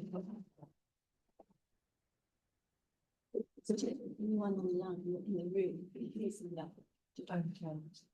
Is there anybody online who would like to take on a challenge this evening with table topics? I think Eugene put his hand up. Eugene. Okay. Yes. Yes, I'd like to. Okay. Sorry? Oh, yes. Okay. Eugene, life as a chapter. If your life were a chapter titled The Courage to Start All Over Again, what would the opening paragraph say? And what line would you want to carry forward as your guiding principle in every fresh start? I repeat, if your life were a chapter titled The Courage to Start All Over Again, what would the opening paragraph say? And what line would you want to carry forward as your guiding principle in every fresh start? I think the opening paragraph will probably be something that I repeat to myself, or every time I go for job interviews, they ask me what's special about you or why should we hire you? And the response I always give them is highly ambitious and extremely delusional. And so with that combination, there's not a lot that fear or doubt can stop, because once you have a goal and you are crazy enough to believe that you can achieve it, and it's my opinion that it's going to work out, and it will come in wonderful ways. I mean, you will have excellent time and you have good impulses. You meet people who help you along the way, and there's just a lot of help that comes for to people that believe in the dreams that they want to achieve. And so as you start gathering evidence, achieving goal after goal, You keep saying, now how high can I take this? How far can I take this? To get what is the penultimate? What's the peak that I can get to? And that's something I always try to push myself um towards is never never shoot below your goals. Always sort of aim for the highest and believe that you can achieve it, and then leave the rest of it to the universe and to whatever deity um you wanna leave it to, and it will work out. So yeah, highly ambitious, extremely delusional, and believe that everything is always working out, and it will. Thank you. Wonderful, thank you.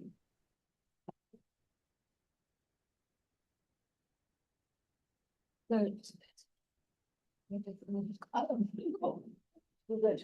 just as a takeaway or just in summary, I would like to say that we've all had the courage to start maybe a new job or to move to a new city or to start a new habit.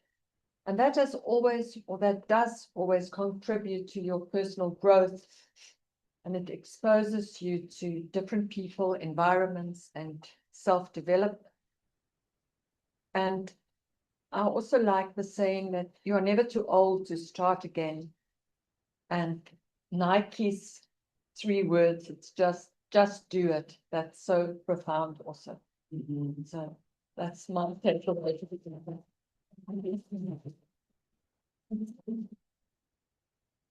Thank you, Anna. You gave a lot of the questions you gave, there's a lot of things to think about at home. So thank you. That was insightful table topics. Well done to everyone who took the step forward and took the courageous.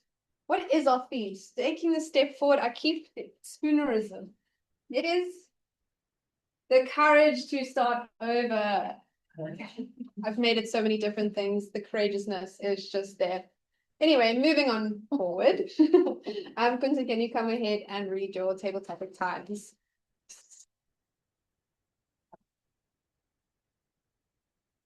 Okay, so for the time of table topics, Rochelle, you started and you achieved a 1 minute 12 seconds. Then I followed on a very short 52 seconds. Then I think Philip followed me at 58 seconds. Then Tilisha, 1 minute 42 seconds. And Eugene, 1 minute 57 seconds.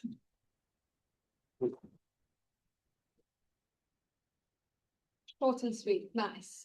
Next we have Andrea, who will be reading her evaluation on Alex's speech. Andrea, please come here.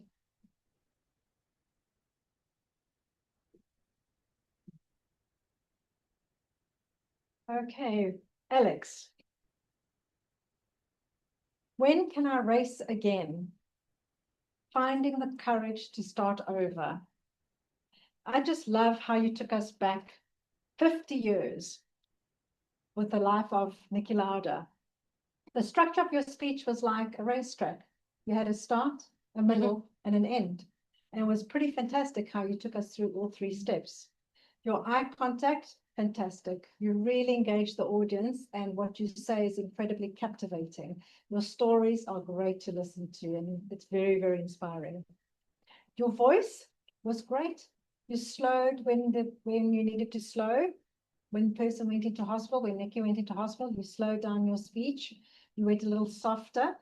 However, what I didn't see is when he came out and there was not as much excitement. And I think it could have been nice to see the vocal variety go as you went low to go just as high.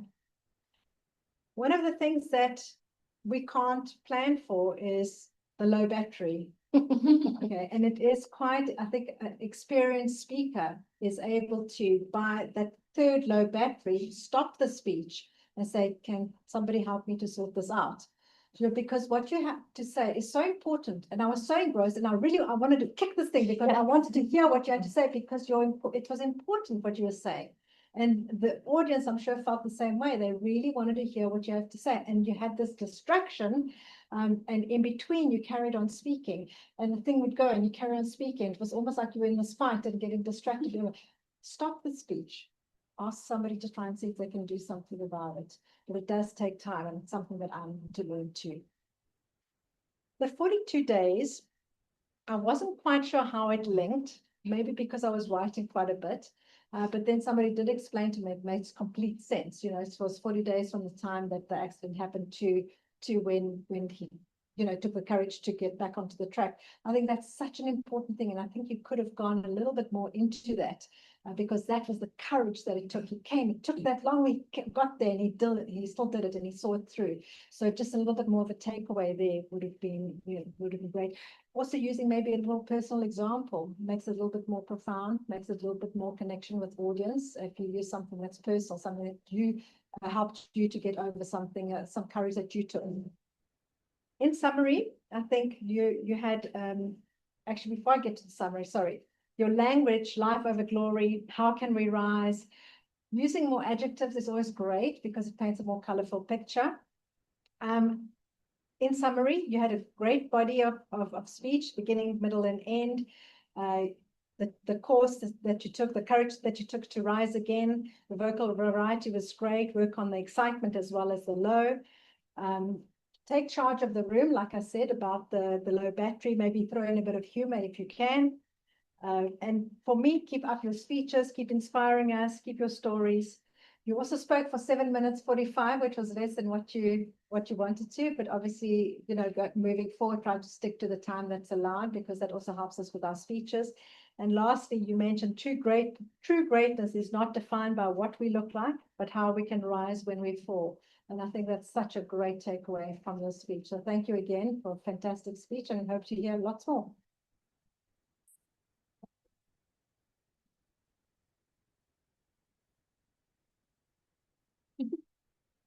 Thank you so much, Andrea. That was a lovely evaluation. There is a section in the competition where you can also evaluate. So I know last year your speech was pretty epic that we had to evaluate. So, I mean, maybe you answer something and you pass. Next, we have Rochelle, who will be evaluating Christina's speech. Rochelle, please take it away. Thank you. Thanks, Michaela. I don't know why I sign up for these evaluating roles because they are so nerve-wracking. It's so much easier, when you're prepping a speech to be able to, what you're talking about. But when you have to go completely off the cuff, it is quite nerve-wracking. I'm also quite organized chaos, so my notes are all over the show. You can't really see them right now.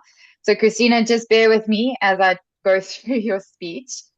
But just before I get to Christina's speech, I just wanted to say something to Alex.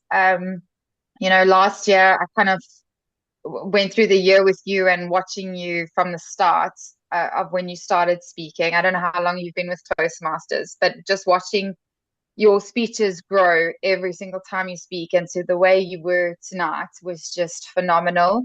So I have to applaud you for the amazing speech that you gave tonight and how much growth I've seen compared to your other speeches tonight was just really phenomenal. And I think you are almost the epitome of what Toastmasters is all about.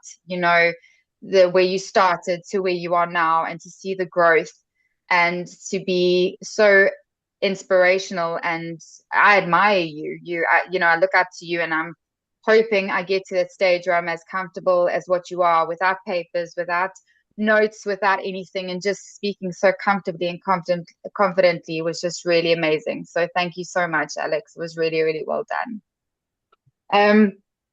So on that note, Christina, your speech was amazing. The fact that you are doing level 1 and only your second speech, you are a born natural speaker.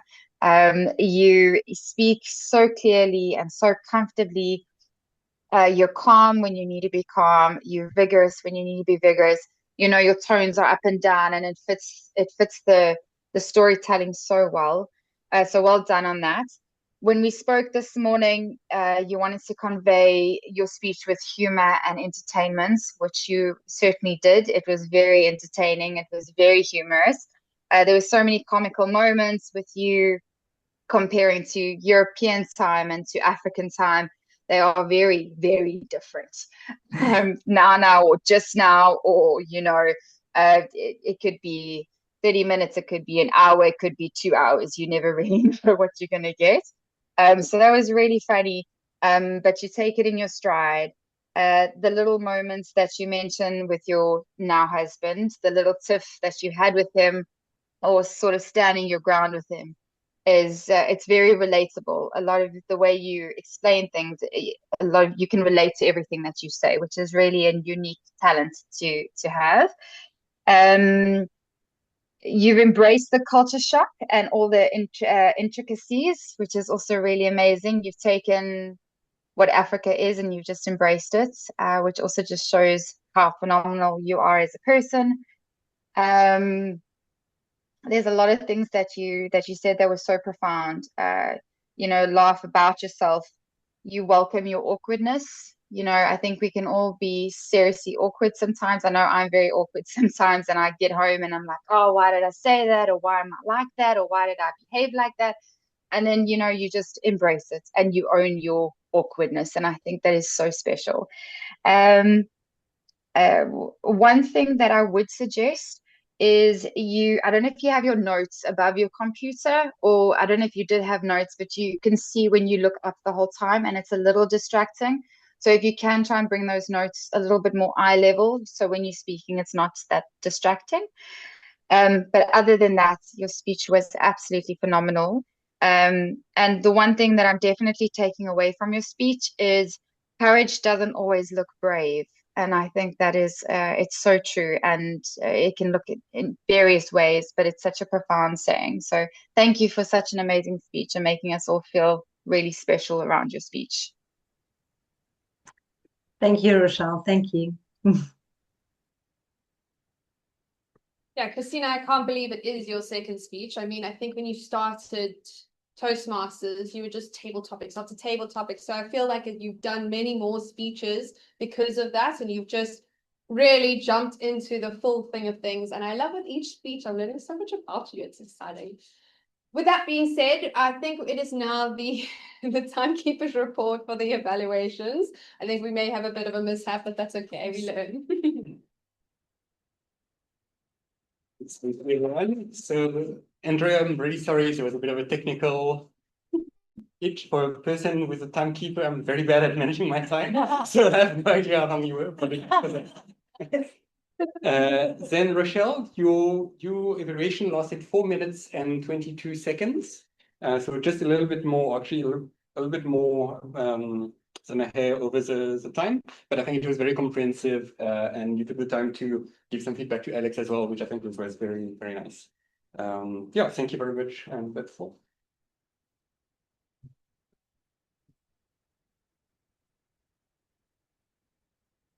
Great. So we're coming towards the end of the evening, and I would really encourage someone to tell me what they pick up and put down, because otherwise then the whole spiel of what I've been saying makes no sense, and I don't want to pick on people. So I'm just reminding you.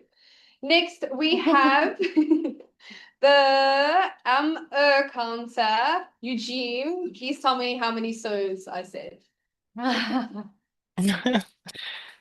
Thank you, Michaela. Not so much so's, but your word is so. I did track that. Quentin, your word is and I recorded it 5 times. Emilia, your word is and I recorded that 5 times and 1 Andrea, I didn't record any crouch words for you. My crouch word, I think, is because I've heard myself say it a few times today. Here we go again. Alex, I didn't record any. I didn't record any crouch words for you, so kudos to you for that. Christina, also none recorded. Must be that German efficiency, so congrats on that. Nothing for Philip, and Talisha, I recorded 1 and Rochelle, your crouch word is and I recorded that 4 times. Thank you.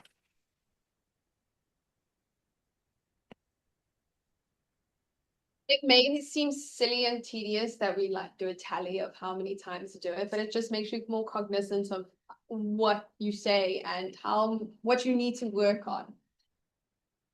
Trying not to say so. It's so hard. Next, we have one of my favorite roles, the grammarian. Amelia, please come ahead and tell us what you picked up from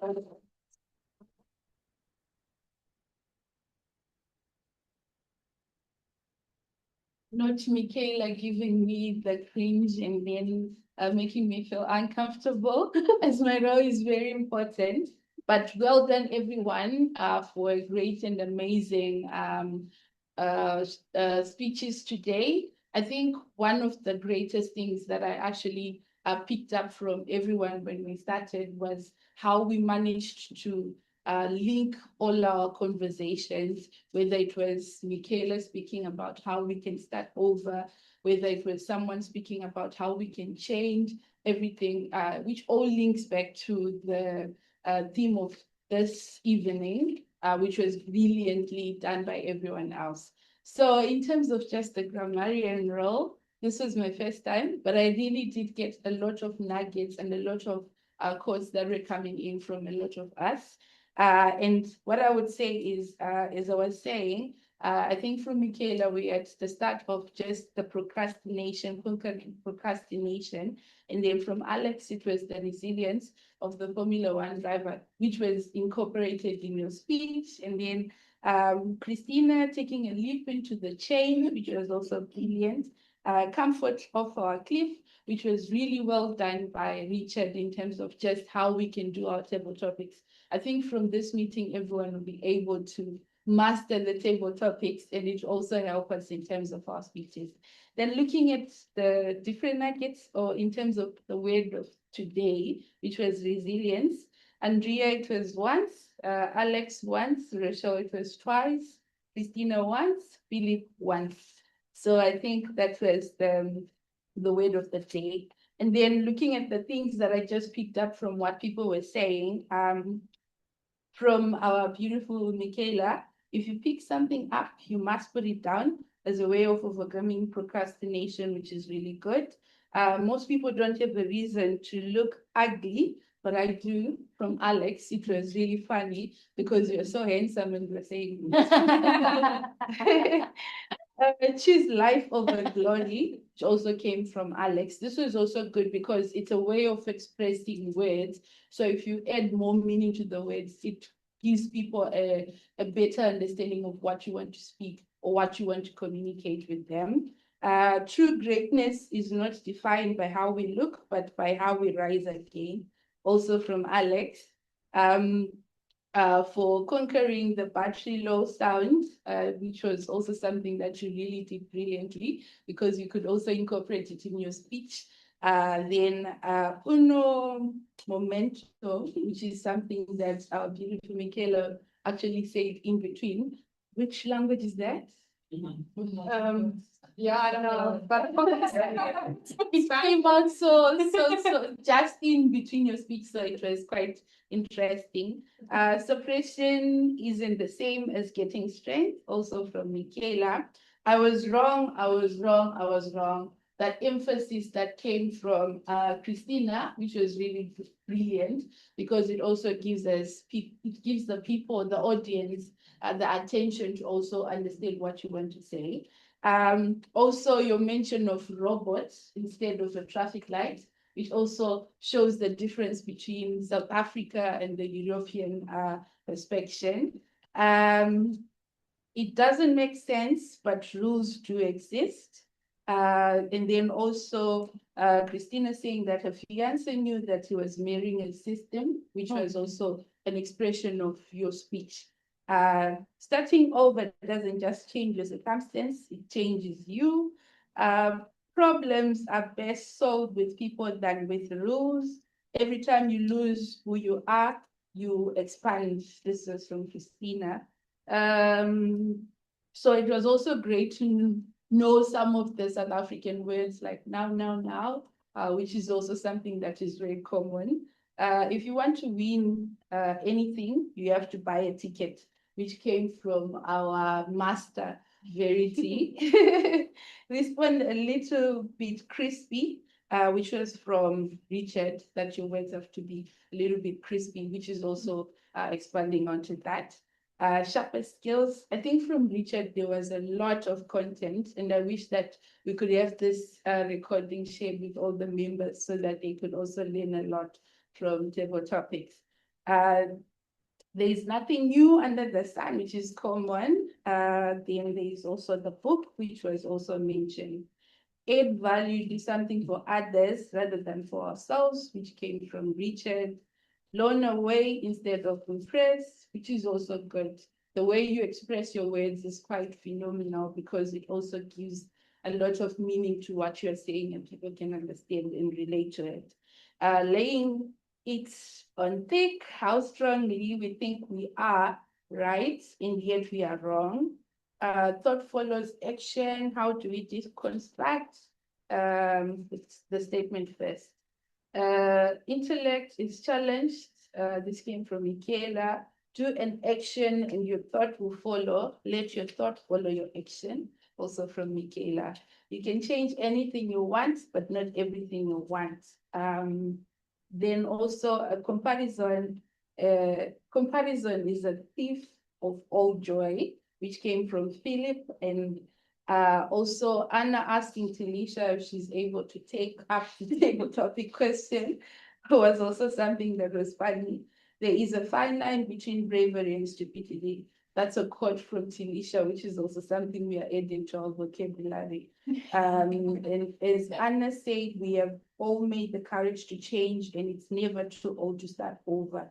And also the famous profound words, just do it. So generally, everything was so aligned, felt like everyone had rehearsed before. So well done, everyone, for the amazing.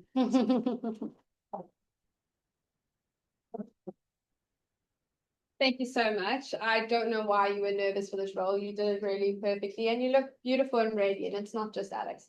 We are now coming to the stage where we vote for our best speakers and our best evaluators. Just best table topics. Just best table topics. just scan with your phone and get a QR code and then you can vote, and the online people do the same thing.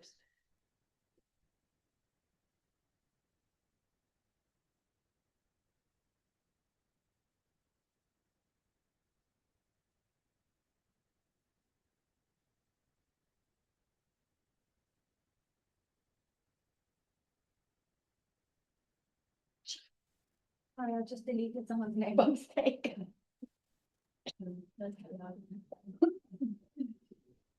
Are you not allowed? Yes. Yeah. Just says on our responses. Doesn't submit it. It doesn't, yeah. Just give me a second. Sorry.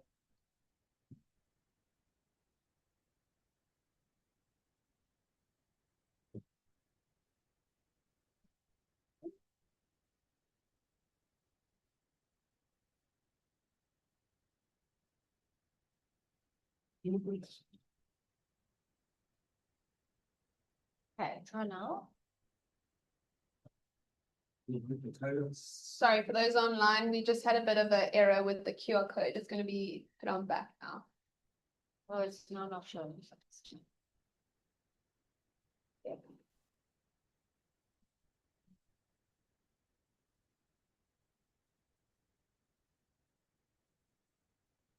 Big no options.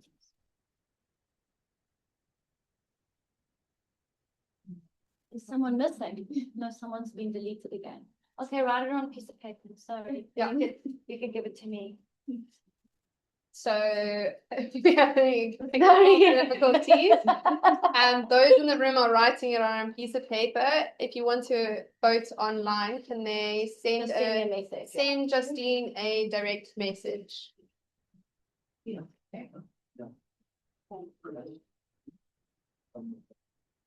Yeah, I think.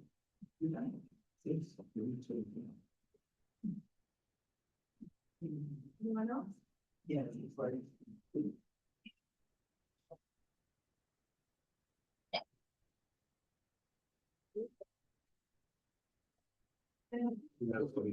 you. Thank you.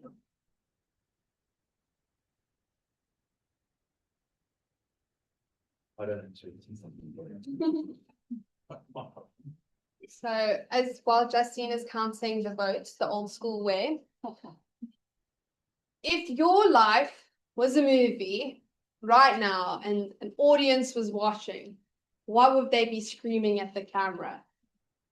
Leave that relationship. That job is not working for you. Go see your parents. Sleep in that hammock. What would people be screaming, and what should you be listening to? So throughout the evening, I've been rambling about lifting something up and bringing something down. So what in your life can you do? So for another example, for me, would be more running. Every year I say I'm going to run more and I just don't do it. And they say if you miss something one day, fine. If you miss it 2 days, you're not going to do it. So now I'm trying to be a bit more consistent, but then that means I can't go out in the evenings on Friday night if I want to wake up early on a Saturday. So I'm adding something to subtract something to reach my goal. You get it? Cool. Is anyone willing to share what they want to do?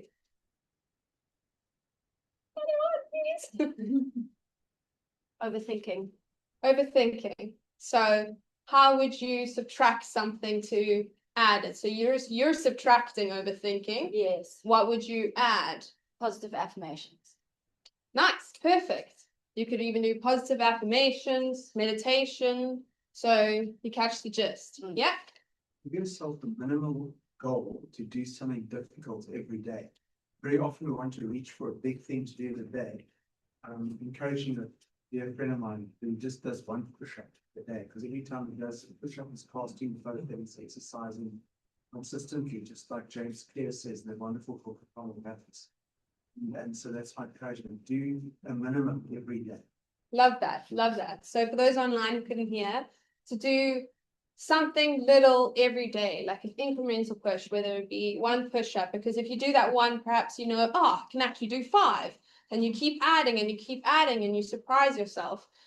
This holiday, I was so scared to wakeboard because when I was a child, I made such a fool of myself and I cut my lip and everyone laughed at me and it was just this whole thing. So I had trauma. And now I'm on the boat with all my cool friends and now everyone's wakeboarding but me. So it comes to my turn and I was about to be like, no, it's okay, it's fine. They didn't give me an option. It was straight away, come put it on in the water. Third time, I stood up and I was going for like 2 minutes. I was like, so if I didn't do that, if I didn't have those friends that push that little incentive, then I would never have done it. I would turn 30 and not have wakeboarded, which would have been such a terrible hindsight. Is there anyone else that would like to share what they want to add, subtract? Yes? Well, my son bought this these bars that you put across the door. The pull-up They bar. do these pull-up things. And he asked me to hang about a week ago, just to grip and hang. And I think at my age, with my weight, I'm supposed to be able to hang for a minute and a half. I think I hung for 10 seconds. So I would like to practice hanging on the bar as much as I can and maybe give up TV. There we go. Okay, so Andrea's son got a pull-up bar. She's gonna hang on it every day, and you can even do it while watching TV. So it's not really an add and subtraction. You can see how long of a show I can hold up. That's a nice way to pair your goals. Anyone else? One more because we're coming to a time. But if anyone wants someone to check in with their friend later on the year, anyone online want to share something? Yes, So I'll for sure. share with you, Michaela. So the one thing I probably want to stop doing is talking about things and actually doing it. So if you constantly talk, so constantly talking about it. So instead of actually, when I'm wanting to say something, I'm going to stop myself and rather do an action. I love that because there's actually a thing called the deferred hypothesis that we say our life is going to be great when we achieve this. Why must we wait until that moment when life is happening throughout? So also don't be so hard on yourself. Talking about things is good. Realizing how you can do it and making it more tangible is great. But don't be so hard on yourself with you're hating that you're not bringing the action. Like Richard said, it can be a small thing every day. So if you're building your business, reaching out to one client a day and so on, and you soon will realize how easy it is to send multiple messages. So baby steps. Don't be so hard on yourself. But my crux of it is stop holding your happiness hostage. Because we are the only people that are responsible for our happiness and how you react to things in life. So I think that is time. Who wants to say something? Oh, Libby! I'd love to hear how Libby was just at a speech at a school, so we can dabble into that later. But I'd love to hear if you want to hear something up, down. You didn't hear my whole speech at the beginning, but I'd love to hear what you want to share. And thanks for a wonderful evening, Michaela. I've really enjoyed everything that you've shared with us. And relating to what you've just shared now, I love the small steps lead to profound change. And I can't remember the author, it's James somebody, he says, get up, suit up, show up. So if I'm having one of those, I don't want to do it moments lying in bed, his book, I will share it on the group, always comes to mind. Get up, suit up, show up, because I had one of those moments today and I had to go and do a talk and I was feeling very sorry for myself, but I did it. And I think it was Nelson Mandela said, it's always hard until it's done. It always seems hard until it's done.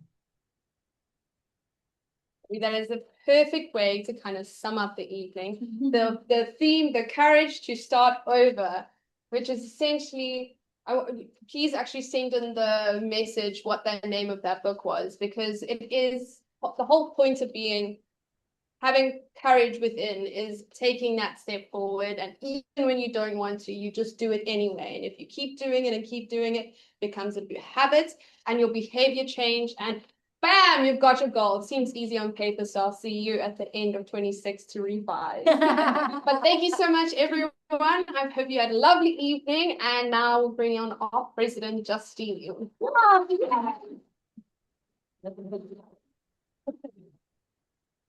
Magical Michaela, you made the evening really magical for our first meeting of the year. So thank you so much. Even though you've left here realizing what your crush word is. Yeah.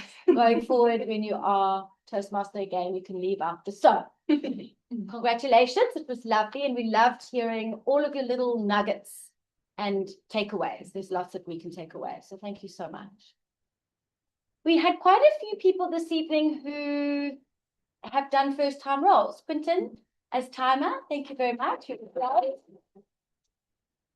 How did you find that little contraption? Was it fun? Yes, I had to use a program. Perfection is fine. Thank you, Quentin. And Rochelle for evaluating. Well done. That was great. Congratulations. And Amelia as grammarian. Congratulations. And as table topics master. Such beautiful topics too. Really.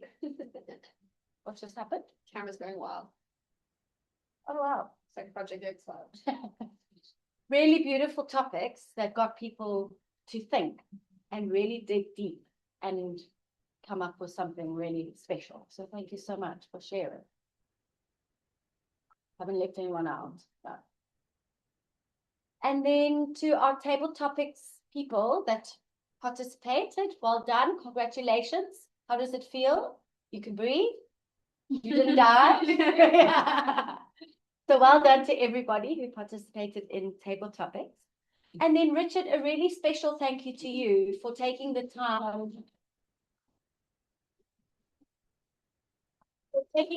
on your Tuesday night. I'm sure there's lots of other things you could be doing because you've got your meeting tomorrow. So you've now back-to-back Toastmasters meetings. But thank you so much for coming and sharing your wisdom with us. It's really insightful and it's a nice reassurance, even for people who've been in Toastmasters for a long time, just that little bit of extra help with regards to table topics and what we can do to kind of keep in our back pockets going forward. So thank you really so much. Okay, just quick sticks. I want to speak about our next meeting. We've got our next meeting on the 27th of January. So we have got another meeting in 2 weeks' time. Before you leave, can you please, Michaela has this lovely sheet.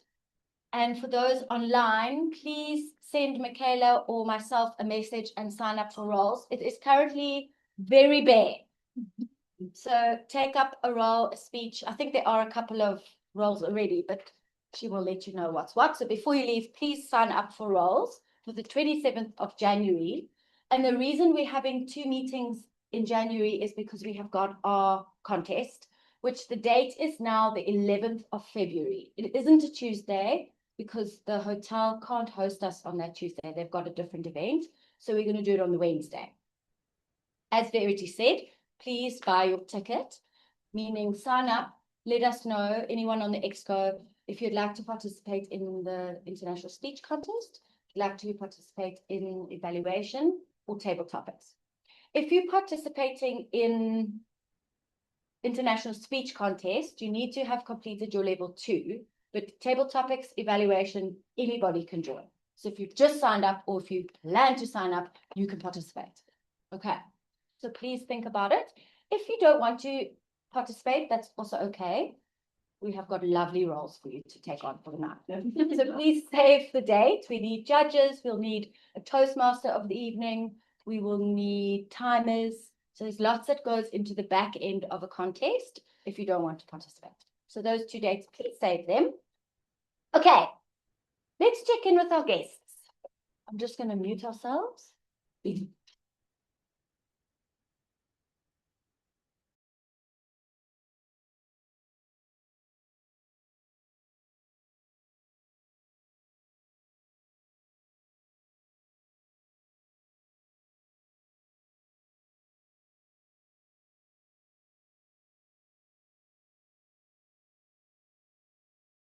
There.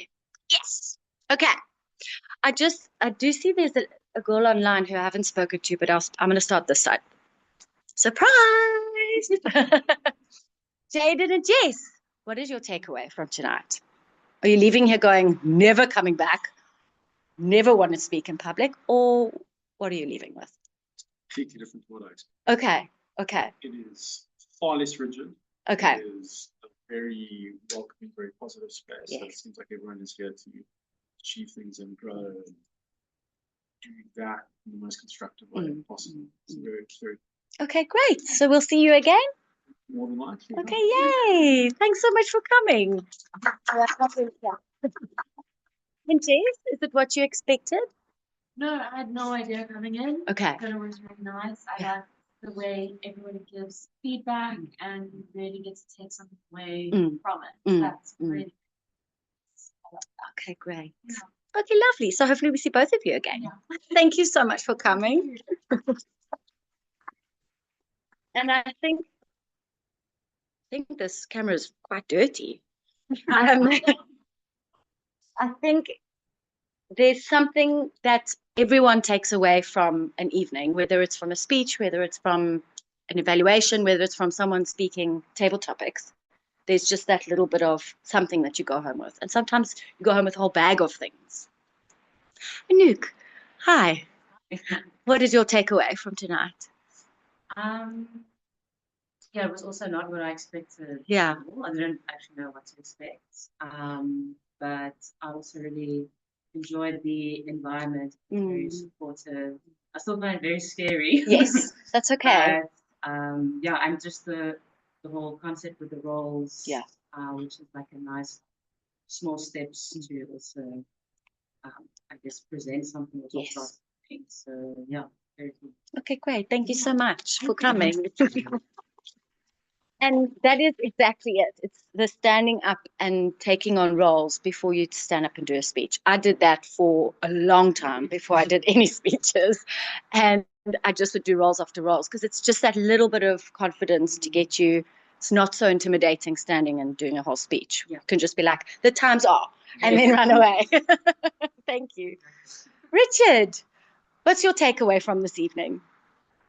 It's wonderful to see the folk that I do know who've improved so much. Yeah. It was great. I think Michaela did a fabulous job as Toastmaster of the evening. I really enjoyed it, really relaxed.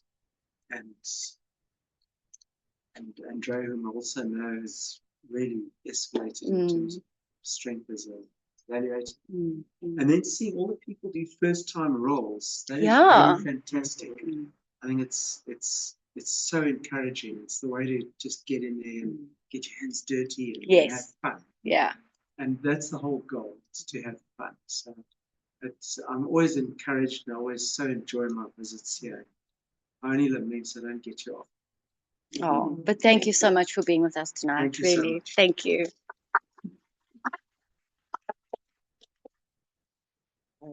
Okay, Aneen, how are you doing? How is your night been? Well, I feel really inspired. I had goosebumps through your speech. Aw. Amazed by everyone else, how natural everyone's speaking. You did a fantastic job. Mm. I keep hearing everyone saying like all the improvements and the Yes. growth. And for me, I'm like, I can't, like everyone seems so professional already. And I think that's quite exciting to just know that that's what's possible, that Yeah. level of growth, and to also just get out there and be able to give other people goosebumps in a speech. Yeah. So yeah, thank you Aw. for introducing me. Amazing. Okay, great. Thank you so much for being. Everyone's been so friendly. Welcome. It's been very Oh, nice. great. Thank you so much. Thanks for being to that. Philip, what's your takeaway for tonight? I've really enjoyed my second time. Okay. And stepping out of my comfort zone slightly and standing up. Yeah, well done. Speaking, which is why I think we're all here. Yes. So, yeah, excited to have done that, and we can just take the next step forward after that, Amazing. whatever that might be. Okay. Membership, maybe not. Maybe another visit. Great. Thank you so much. Lovely. Thank you. Thanks so much.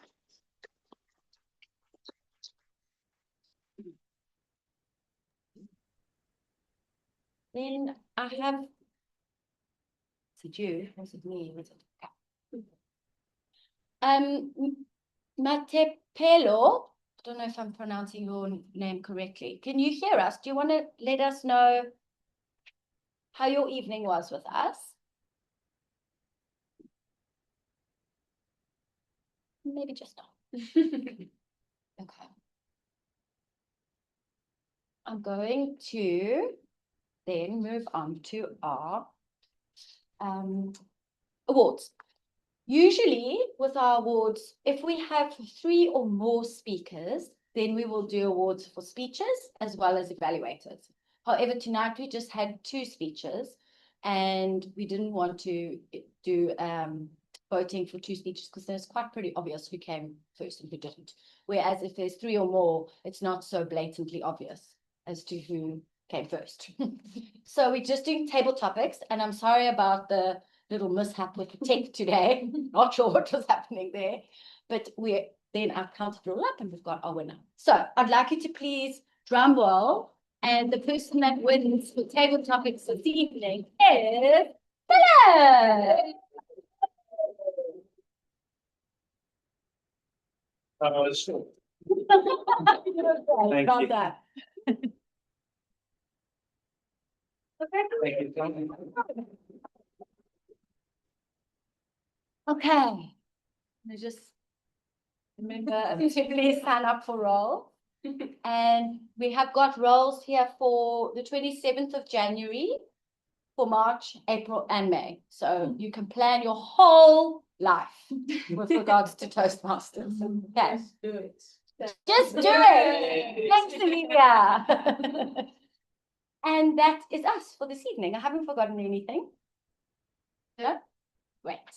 Thank you, everybody, for a wonderful evening. Sign up before you leave, and we'll see you in 2 weeks' time. Thank you very much.